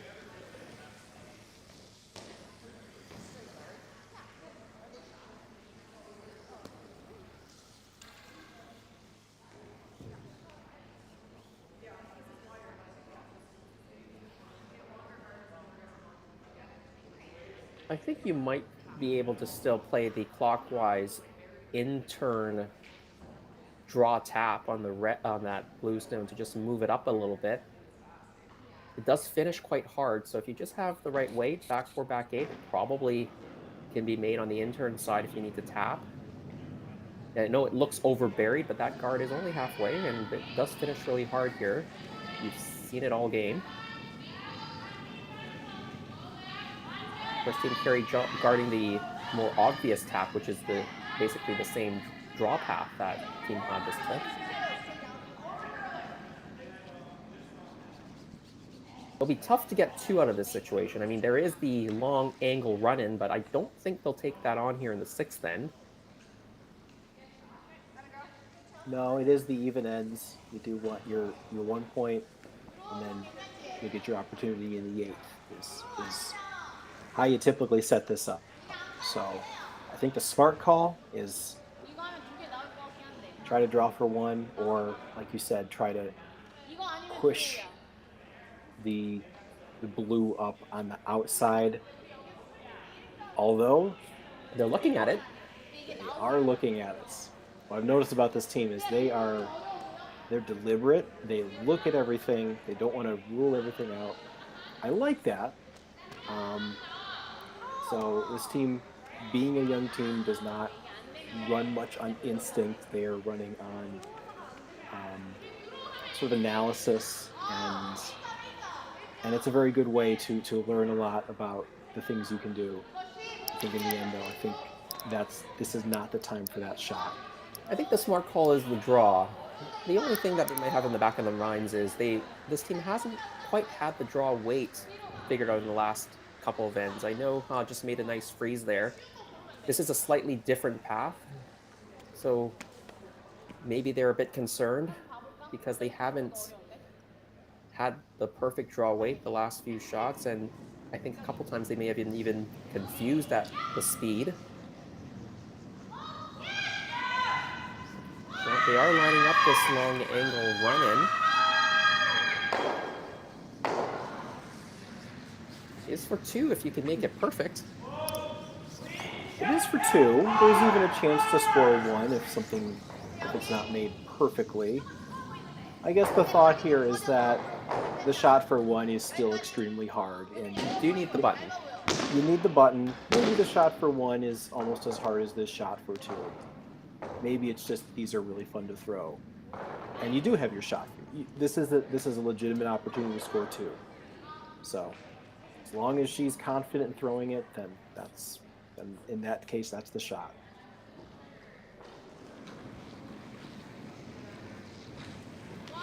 There we go. Final stone, 6th end.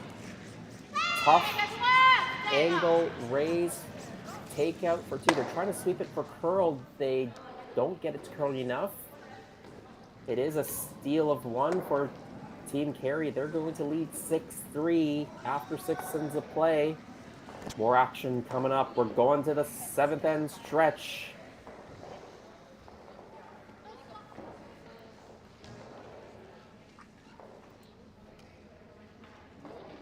SaskTel Be Kind Online wants to stop cyberbullying. Want in on the action? You can get a grant to help.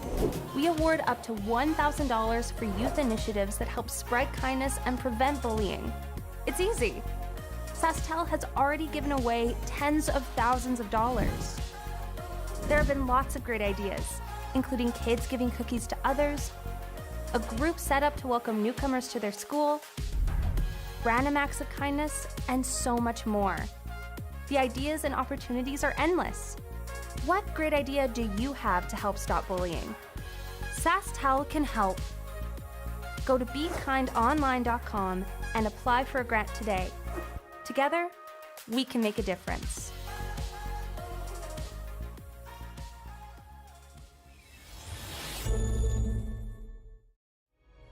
Imagine a place with endless possibilities. Imagine a place where people come together to build families, businesses, and communities. Imagine a place where small-town values and progressive qualities are in perfect harmony. Imagine a place rich with so much vitality. Imagine your future in Martensville.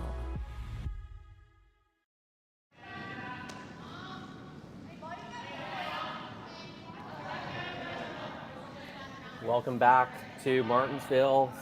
Seventh end now. Team Carey stealing one in the sixth, up 6-3 over Team Ha from Korea. As mentioned, both teams at 1 and 2, so they want to get to that second win, keep their playoff hopes alive. Korean team, they've been sweeping a lot in this game. This one again dragging it over the hog line. Corner guard played. They probably have to play the double corners now, down by 3. We'll see what they do, though. Team Carey guarding the situation in the house.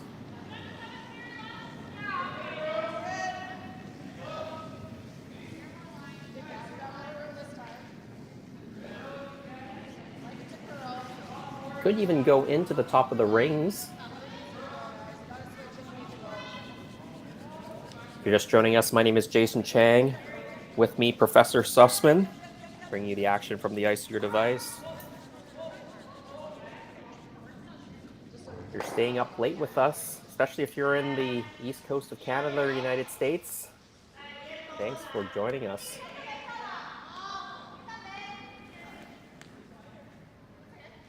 Well, it's a Saturday night. You're not doing anything else, so this is a great place to be. The only place to be, watching us at Curling Stadium with multiple screens. Getting a math lesson. I'm learning a lot today. You're learning that you don't want me back next time. Well, next time, normally I make some notes before the game to set the matchup, know what's going on in the tournament, have the player bios, but I need to have some notes about geometry, trigonometry. Maybe next game, got to have some calculus here as well, just to prepare for that eventuality. Maybe next time we start getting into the humanities, we could go anywhere here. Doesn't have to be math. You mean I spent all that money for a college degree for nothing, eh? That's right. There's always stuff you can learn.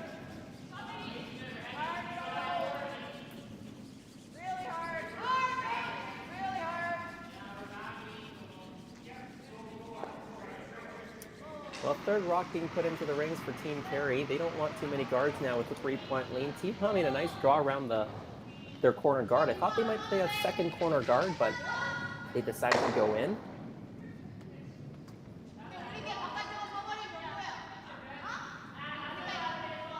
Yeah, I think Team Carey's content with them having the one on the side and sort of loading up the middle there. Got a little fortunate break with that third stone rubbing off and then sort of lining up. Forcing them to make a play on it now. Maybe not double them. You don't want to double them. Those rocks will help you, but tapping them back. Yeah, you can sort of realign them and let them be your friend.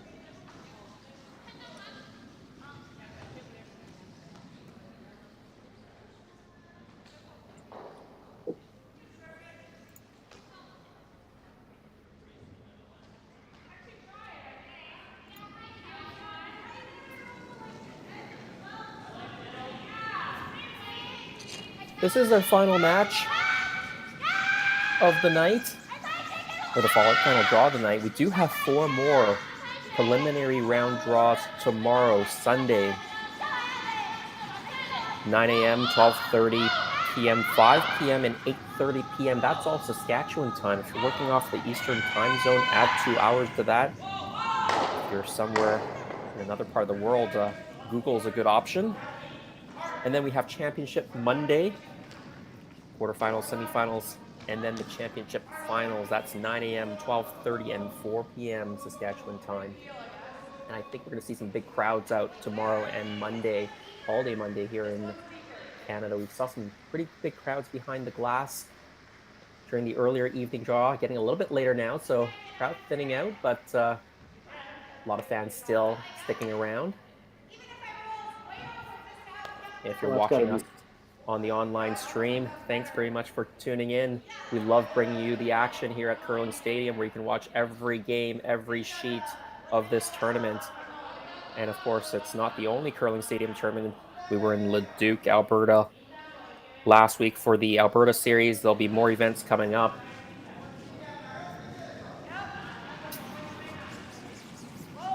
Yeah, nothing quite beats, live curling, and especially, the fans in Martensville, and just getting to see international curling as well. That is not something you get to see every day. It's certainly a different experience, and if you ever have the opportunity to go out, and people from different countries are able to communicate. They all, they may speak different languages, but in this case, they all know the language of curling, and it's really fun to watch.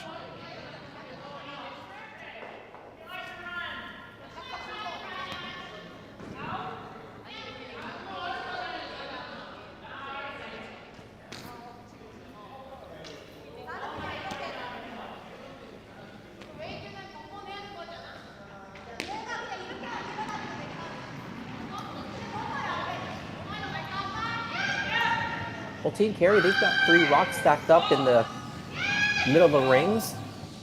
Team Ha still has that one buried behind the corner guard.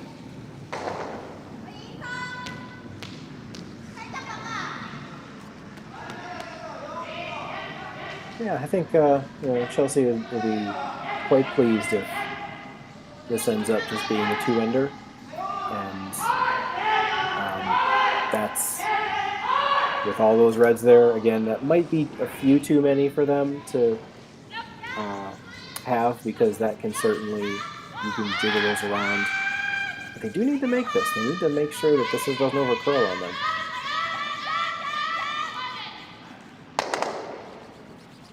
They do move the rocks a little bit. One goes out, but the other 2 Carey stones goes behind their top 12 rock, almost like a corner guard there. Shooter stays open. They could have considered letting that overcurl a bit more and rolling it completely around their own corner guard.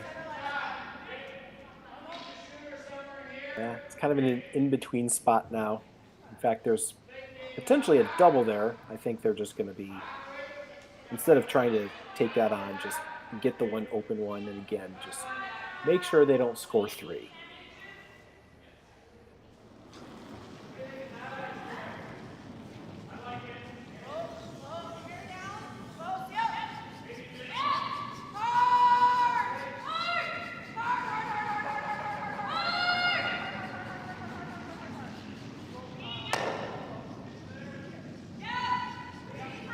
Good sweeping to hold the line.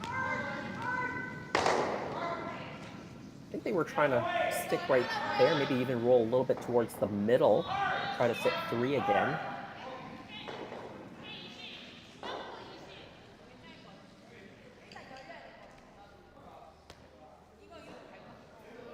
Yeah, not bad. I don't mind where it rolled for them. It's not, I don't think they were going to make a play on that blue underneath corner anyways. And then obviously the way that the other reds are lined up is pretty favorable. Nonetheless, I think there's a lot of work to be done here for Team Ha. We do have our first final. Christy Watling from Winnipeg, Manitoba beating Brett Barber from Saskatchewan 8-1. Christy Watling improving her record to 2-2, keeps her playoff hopes alive. Brett Barber drops to 0-3. And there was a steal of 2 by the Japanese team of Demi Agusawa. They are now leading Dallin Myers 6-3. Team Myers has hammer in the 7th. And Ashley Howard and Maureen Schneider. Team Schneider takes 2 and 6, steals 1 and 7. So they're entering the 8th end all tied up. Ashley Howard looking for her first win, 0-3 so far, with the hammer coming home. So Ha is calling for maybe a run back, possibly spilling the shooter into the rings if possible. I don't think you can get all three. I think you could get 2 out of this. Yeah, if you can get 2 and spill the third one out of the 4-foot area. Or if you can even roll the shooter just onto the rings, I don't know, that might be possible. Yeah, they were lining up earlier. Where would it roll? Could it roll into that red? Trying to make contact here. Yeah, over curling once again. It is going to come across to the other red, bumps it out. Now they do have 2 in the rings. It is half buried.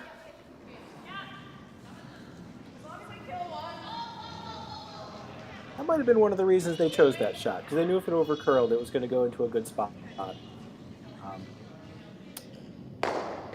Can't get both, but you can get one of them a lot easier now, and that's what Chelsea's going to have Jamie do.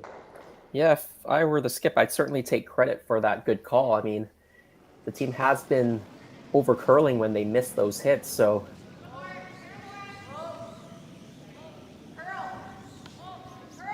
Team Carey does have to make a play here. Now the sweep to try to get the curl. I don't think they're going to get enough movements to get these rocks out. They jiggle them, but they don't go out, and now Team Ha can make the double in set 3. Yeah, that is an unfortunate outcome. That is, they just played that, I think it was a previous end, but yeah, this is getting away from them for sure. Double here is not hard, but it could certainly keep this wide open. If there's just 3 blues out there, there's a really good chance that they're going to get multiples. Yeah, you saw Chelsea Carey once again stretching out her maybe calf muscles, so I'm not sure if she pulled something or something has stiffened up on her. She did that last end as well. There's the double. That they'd leave a triple, though.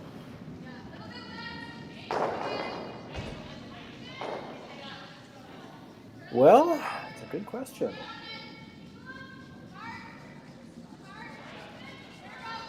I'm inclined to say no, but I have learned my lesson about doubting elite curlers making shots like this. I mean, I think that the shot stone is deeper in the house. You might be able to hit one and certainly, if nothing else, touch one of the others. Yeah, it might just be there. I think you got to at least try a double of some sort here, and so it's not that far away from a triple. Exactly. I don't want to talk about triangles anymore, but if you've listened to some of the other commentators on the networks, they always say if you've got a right triangle, if you've got a 90-degree angle, which is basically a right triangle, you're very close to a double. In this case, the triangle is greater than 90 degrees, but the rocks are closer together. So when the rocks are close together, you can have a bit of a deviation from that 90 degrees and still make the double. If those rocks were further apart, then the shooter might not catch the other rock.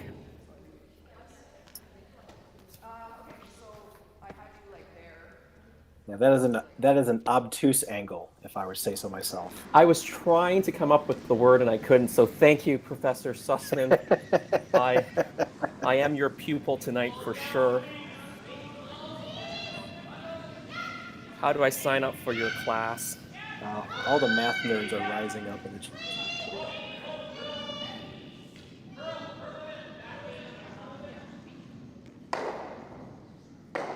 Are they trying to hit the... Yeah, they're trying to hit the one that's half buried. Yeah, I think this is here.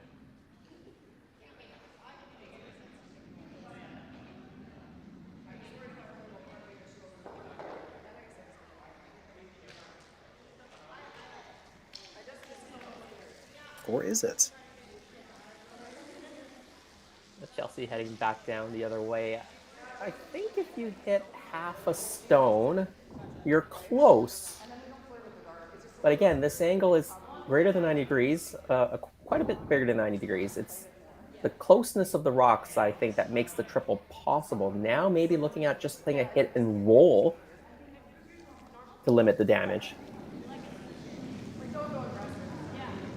I'm not gonna. I'll be honest with you. That's the one I saw first. Is hitting shot stone and then rolling. You could roll, or you could, graze the blue in the 8-foot. That's what the front end saw too. Yeah, I was hoping they'd throw this triple and see if it actually is there. Now we'll never know.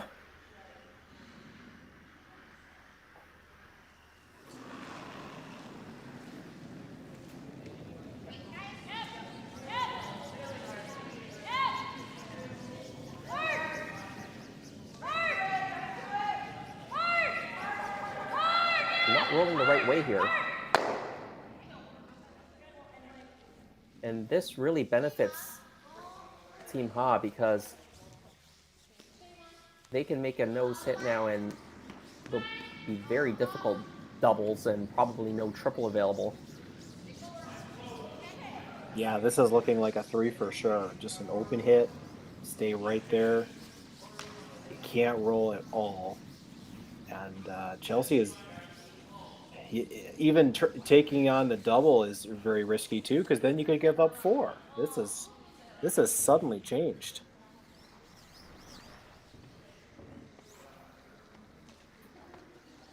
And this is what we talked about in the 5th end. They did not put any pressure on Team Carey in that first half. They scored, and they made some nice shots, but they didn't do the stuff that they're doing in this end right now, which is make your simple shots and then force them to make the tough ones.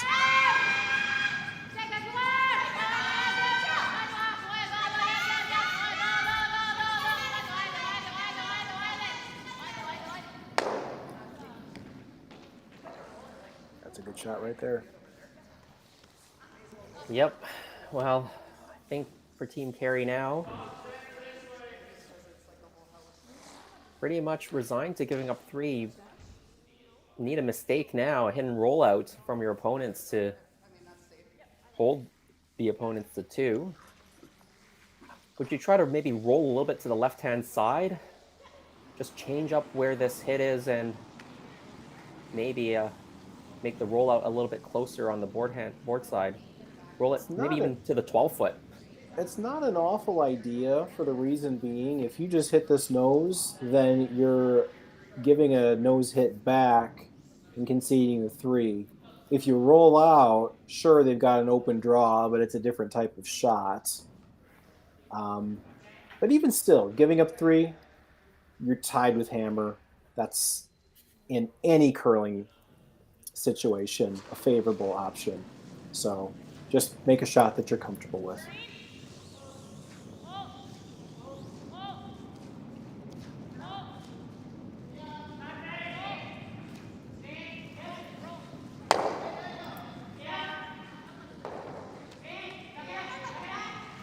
Well, they make the hidden stick, so should be a fairly routine shot now for 3.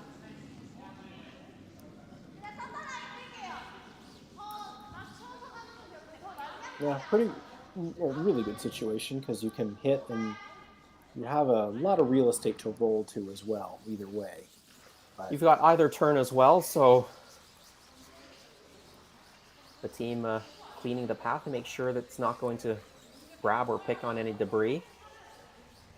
Really good practice for all curlers, recreational and at the highest level, to make sure you clean your paths.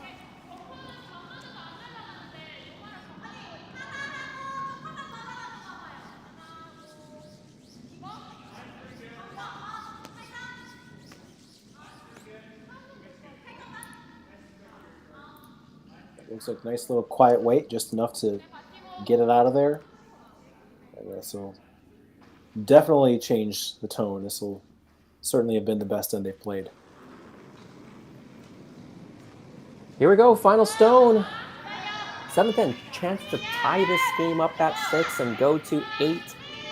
Team Ha from Korea looking for a quiet weight nose hit.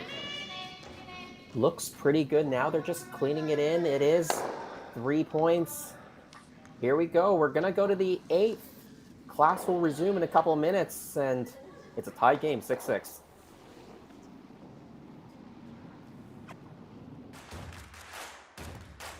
Imagine being able to stream every curling game from every sheet from any event, be it your Wednesday league game, bonspiel, or corporate event. Curling Stadium offers an all-inclusive streaming solution featuring high-quality cameras, ease of use, great reliability, and minimal installation. Offering your sponsors customizable ad space on your streamed curling games and being able to sell video packages to your corporate events for increased revenue. With Curling Stadium, you can stream to any device, be it your mobile phone, tablet, or computer. Push the feed to your desired platform, be it Facebook, YouTube, or any other social media. Curling Stadium is simply the way forward. Where it's commonplace in other sports to televise every game, we want to do the same. Curling is a global sport, and it's time it gets the coverage it needs. Make your curling club the next Curling Stadium. Imagine a place with endless possibilities. Imagine a place where people come together to build families, businesses, and communities. Imagine a place where small-town values and progressive qualities are in perfect harmony. Imagine a place rich with so much vitality. Imagine your future in Martensville.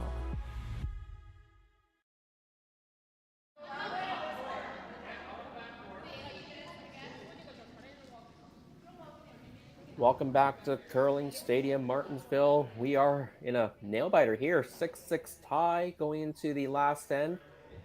You see a really high guard put up. I think they were going for the high guard, but maybe not so far off the center line for Team Ha of Korea, but they did get 3 in the 7th end to tie this game up. With that rock being off-center, Team Carey not even thinking about playing the tick shot. No, it's a really odd spot. Just got it over. I mean, there's even a chance that you could tick the rock and then maybe even leave a better center guard. So it's always been sort of a challenge and a good challenge for teams to find out where to put these guards so that if that infamous tick is not played nearly as often. But it looks like they're going to use it, try to maybe come underneath it, and then get their center-ish guard that way.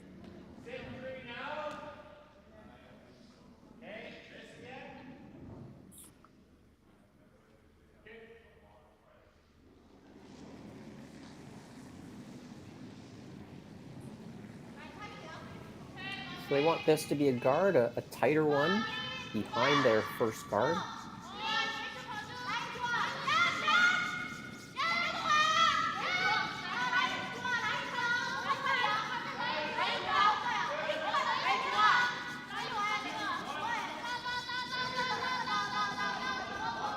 They called it. Maybe we curled a little bit more than they wanted to, but the distance was exactly where they asked for it. Lots of separation between those two guards.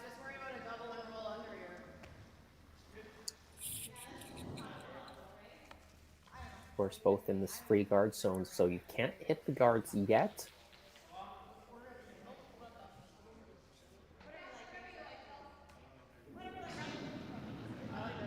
I think for the benefit of all the viewers, we're just going to skip over the no-tick rule debate and we'll just move right on to the next shot.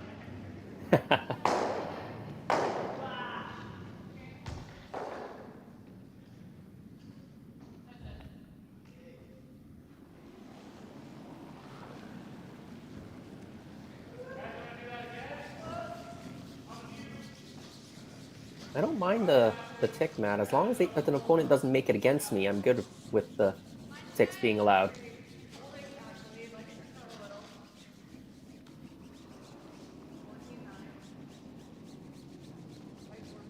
You're tempting me to get into the debate. I am not biting. I refuse.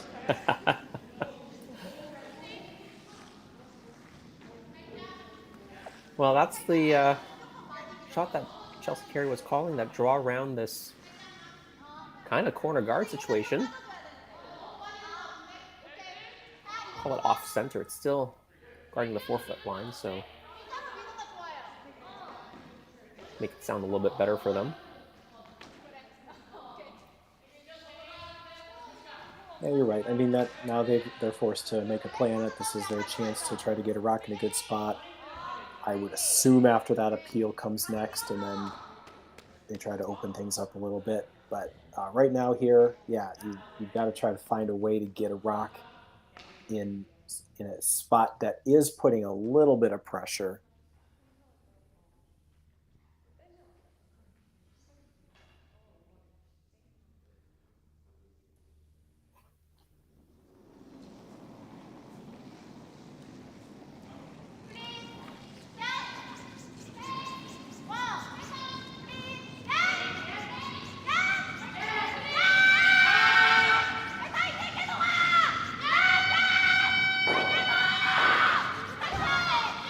I will say this about Team Hot: they have impressed me. When they've scored with some remarkable play. They had a great shot in the 4th. They had a nice steal in the 1st. That big 3 in the 7th. The other ends did not go so well, as you can see on the scoreboard, but a little inconsistent. But they've been impressive more than they've been unimpressive for sure. And they've certainly had a good impression on me. They're trying to come around the guard, play a freeze or a freeze tap. It rubs that tighter guard and it spills into the top of the button. Team Carey now going to play the hit. Shooting it hard. This is close. They make it. They roll away. I don't think they really needed to stick around there. So rolling out, I think, is just fine. Yeah, that's likely ideal. That was really close to dangerous, but yeah, that stone was a little too close to the 4-foot to start taking guards out. And at this point, they may just leave those there anyways because they've still got enough of the 4-foot to use for the win.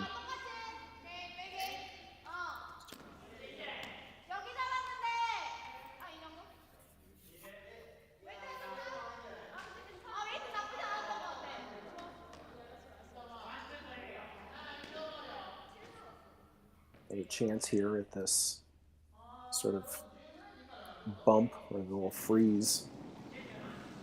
See if they get the angle right here.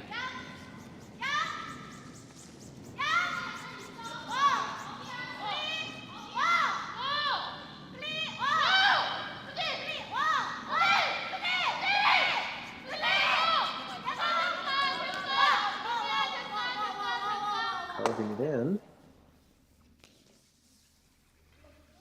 Pushes it back. Is mostly open, but they did move the Chelsea Carey stone back a little bit. Another final on the board. Ashley Howard takes 1 and 8. They defeat Lorraine Schneider 6-5.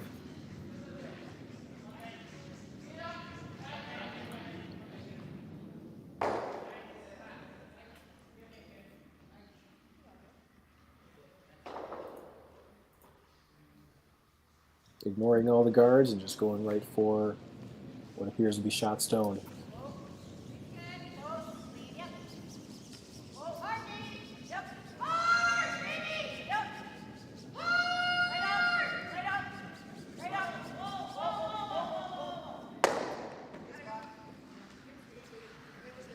Pushes it through once again. Now a bit of a change in tactics here. As you make those nose hits, the Carey rocks are getting higher and higher in the rings, and if you just make a hit right now, you're not going to score with a rock in the top of the 8 in most likelihood. So they're thinking about drawing around the Carey stone that's in the top 12 and sit on the T-line-ish. Yeah, I don't think you can go in through the center line. The high guard's in the way for sure, I think. Super high guard is in the way. You go around the outside for sure. if you play that sort of soft weight hit, you'll still be shot, but like you said, it's really high up.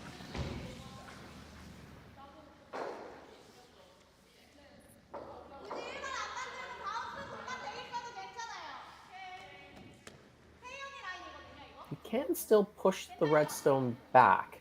Try to create a bit better of a wall. The other redstone that's in the back of the rings is probably too far to be a good wall for yourself. If you push the redstone back to the back 4, but I think they've elected to play this wide draw.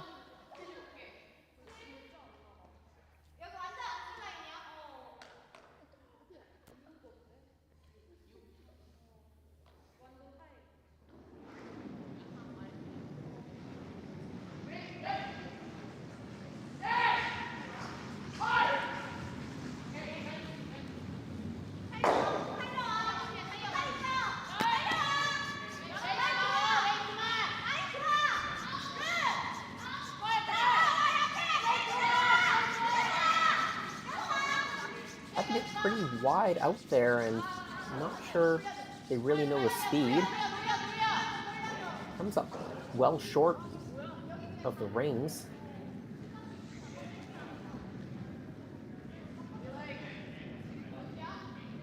Well, now what do you do if you're Chelsea Carey? So you got to. You're sitting 3. You don't need another one in. I think you do just try to peel something that is safe. I'd be tempted to peel the one they just threw, actually, because that's actually creating a kind of a staggered guard situation. So if they actually get one around that, Team Ha, it'd be hard to remove because you can't easily promote the red into a rock that's on the T line behind it because it is a bit covered by the other blue stone that's a guard. The other way to play it is just throw another one into the rings, maybe top of the rings, and create more congestion for Team Ha. Try to really choke it off and take care of business that way. But there's no easy way to throw another rock into the top of the 8 either, right? With that, talk about that very high guard is in the way of the draw. Yeah, I'm almost thinking maybe that's the one you hit because you have no draw. You might want to get rid of that one. I mean, it's hurting both teams for sure. But yeah, I don't love going in. They're looking at maybe splitting off that red one, and that might open up some draw paths.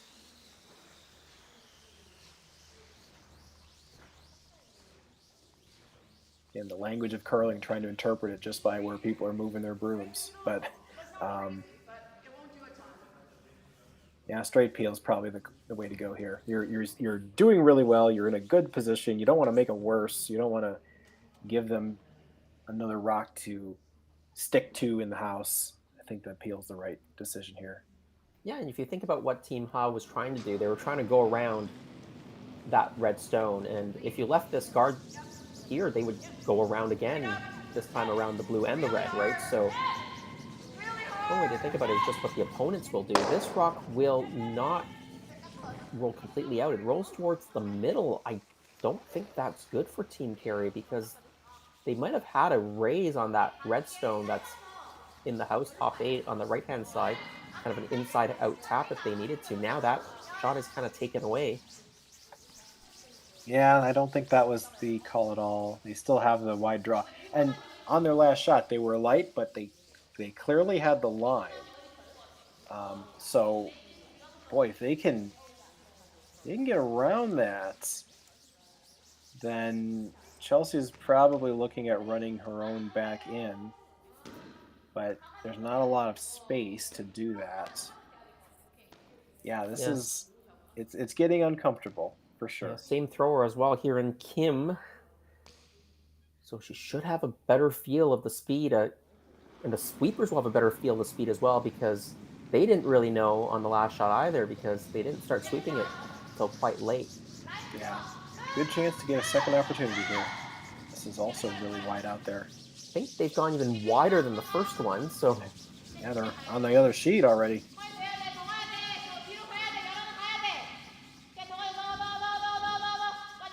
Yeah, it just didn't take the same path. Actually, the speed was pretty darn good this time, but the line wasn't quite right.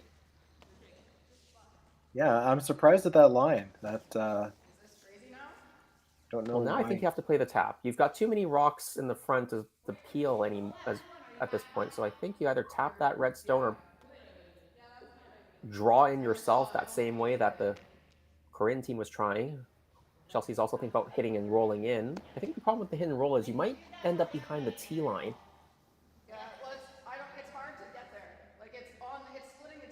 Yeah, you will be behind the tee line, but if you roll big, then there's no harm there. I think the main goal here is, again, leave yourself a shot. You hit the blue, you're still sitting 3. They go for the draw again. And they have to make it, too.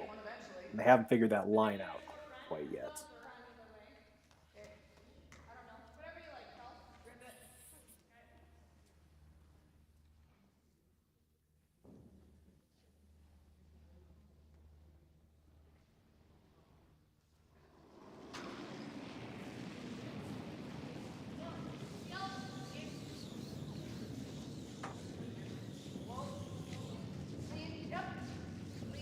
So they're going to roll outside here. All the way out. Well, I think it's going to be the same shot again, right? Situation hasn't changed all that much for the Korean side, so... Yeah, you're right. That is their get out of jail here. If they can sneak one around there, it's going to leave a tricky path to removing it.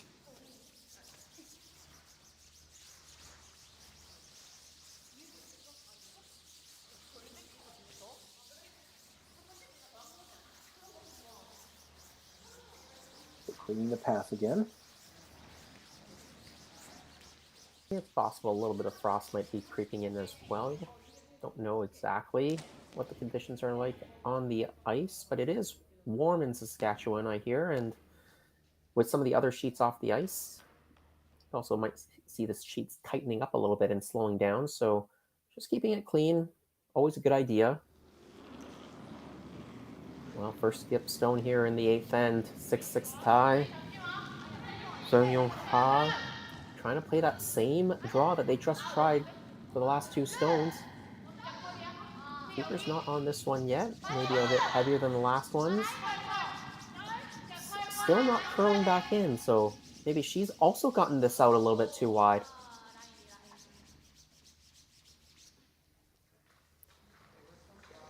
Yeah, that's a little bit deep. I don't think that shot stone either, so that's... I mean, it's not... I don't think it's a stone that you want to leave alone, but it's not helping them at the moment. You could play a shot in the top 12, maybe just in the top 8. That blocks both the draw that Team Ha was trying and also the hit and roll off of their own stone.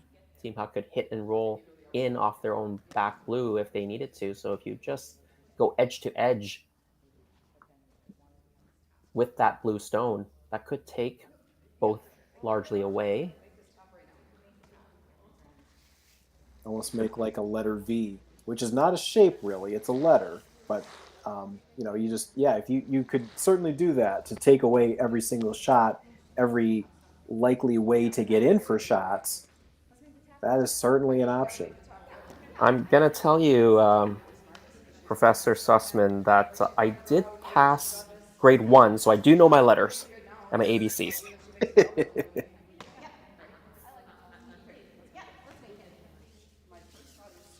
The tough thing about that edge-to-edge shot is you have to be precise, not only on the line, but on the distance. If you leave it too high, then it acts as a guard for Team Ha.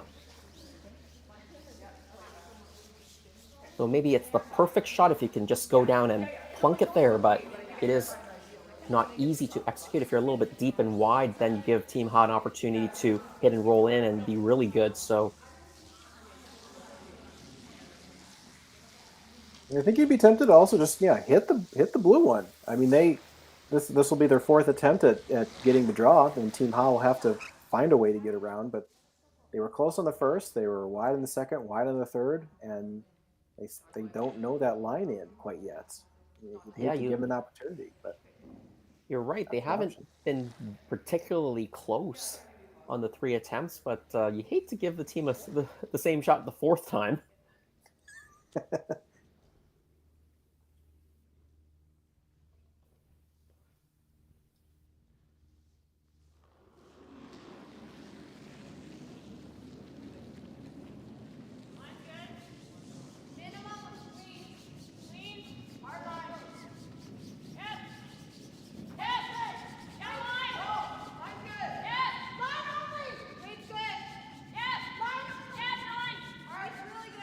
Looks like they've settled on the raise. This is really good, I think. Oh, wow. That's very good. Not just okay this time. Yeah, that is sensational. That is completely buried. It is on the tee line. I don't think you can get around it with enough speed to push it back.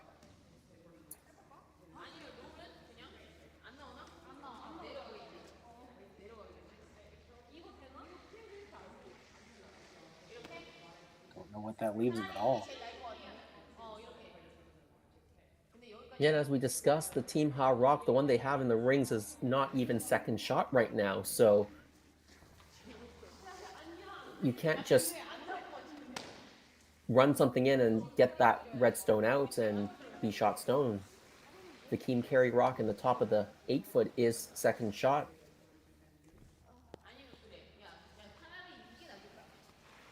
Looking at a number of guards that they can try to move in. We've got the sort of wider one that's closer to the house.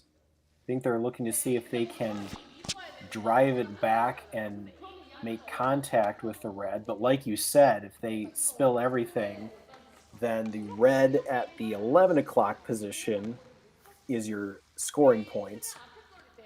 And then you have also your one just neighboring the hog line. That one is probably the better angle, but of course it's the furthest away possible. So, well, this is a great angle right now, and based on this camera angle that I'm looking at, I think this angle in is probably there. You don't have as much room as you'd like because that other rock in the top 8-foot is taking away part of that path. But probably just there. It might just be there, but you can't blast it either because it's going to sort of squirt out and go to the right. It's going to spin upward a little bit, so you have to be maybe a little bit quieter on your weight so it doesn't spill, the runner rock doesn't spill. I think they've settled on this one. I mean, they're two really, really low percentage shots, but that one's a lot closer, and I think it's worth a go.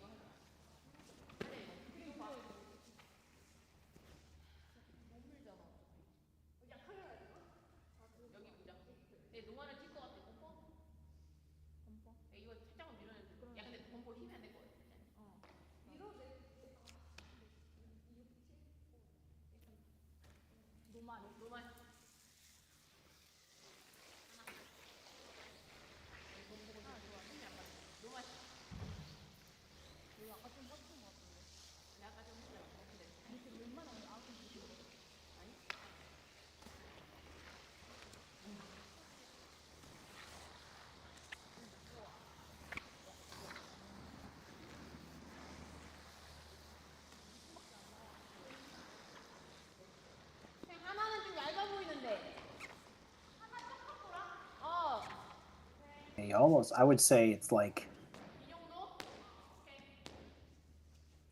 hack weight, almost like just heavy hack weight.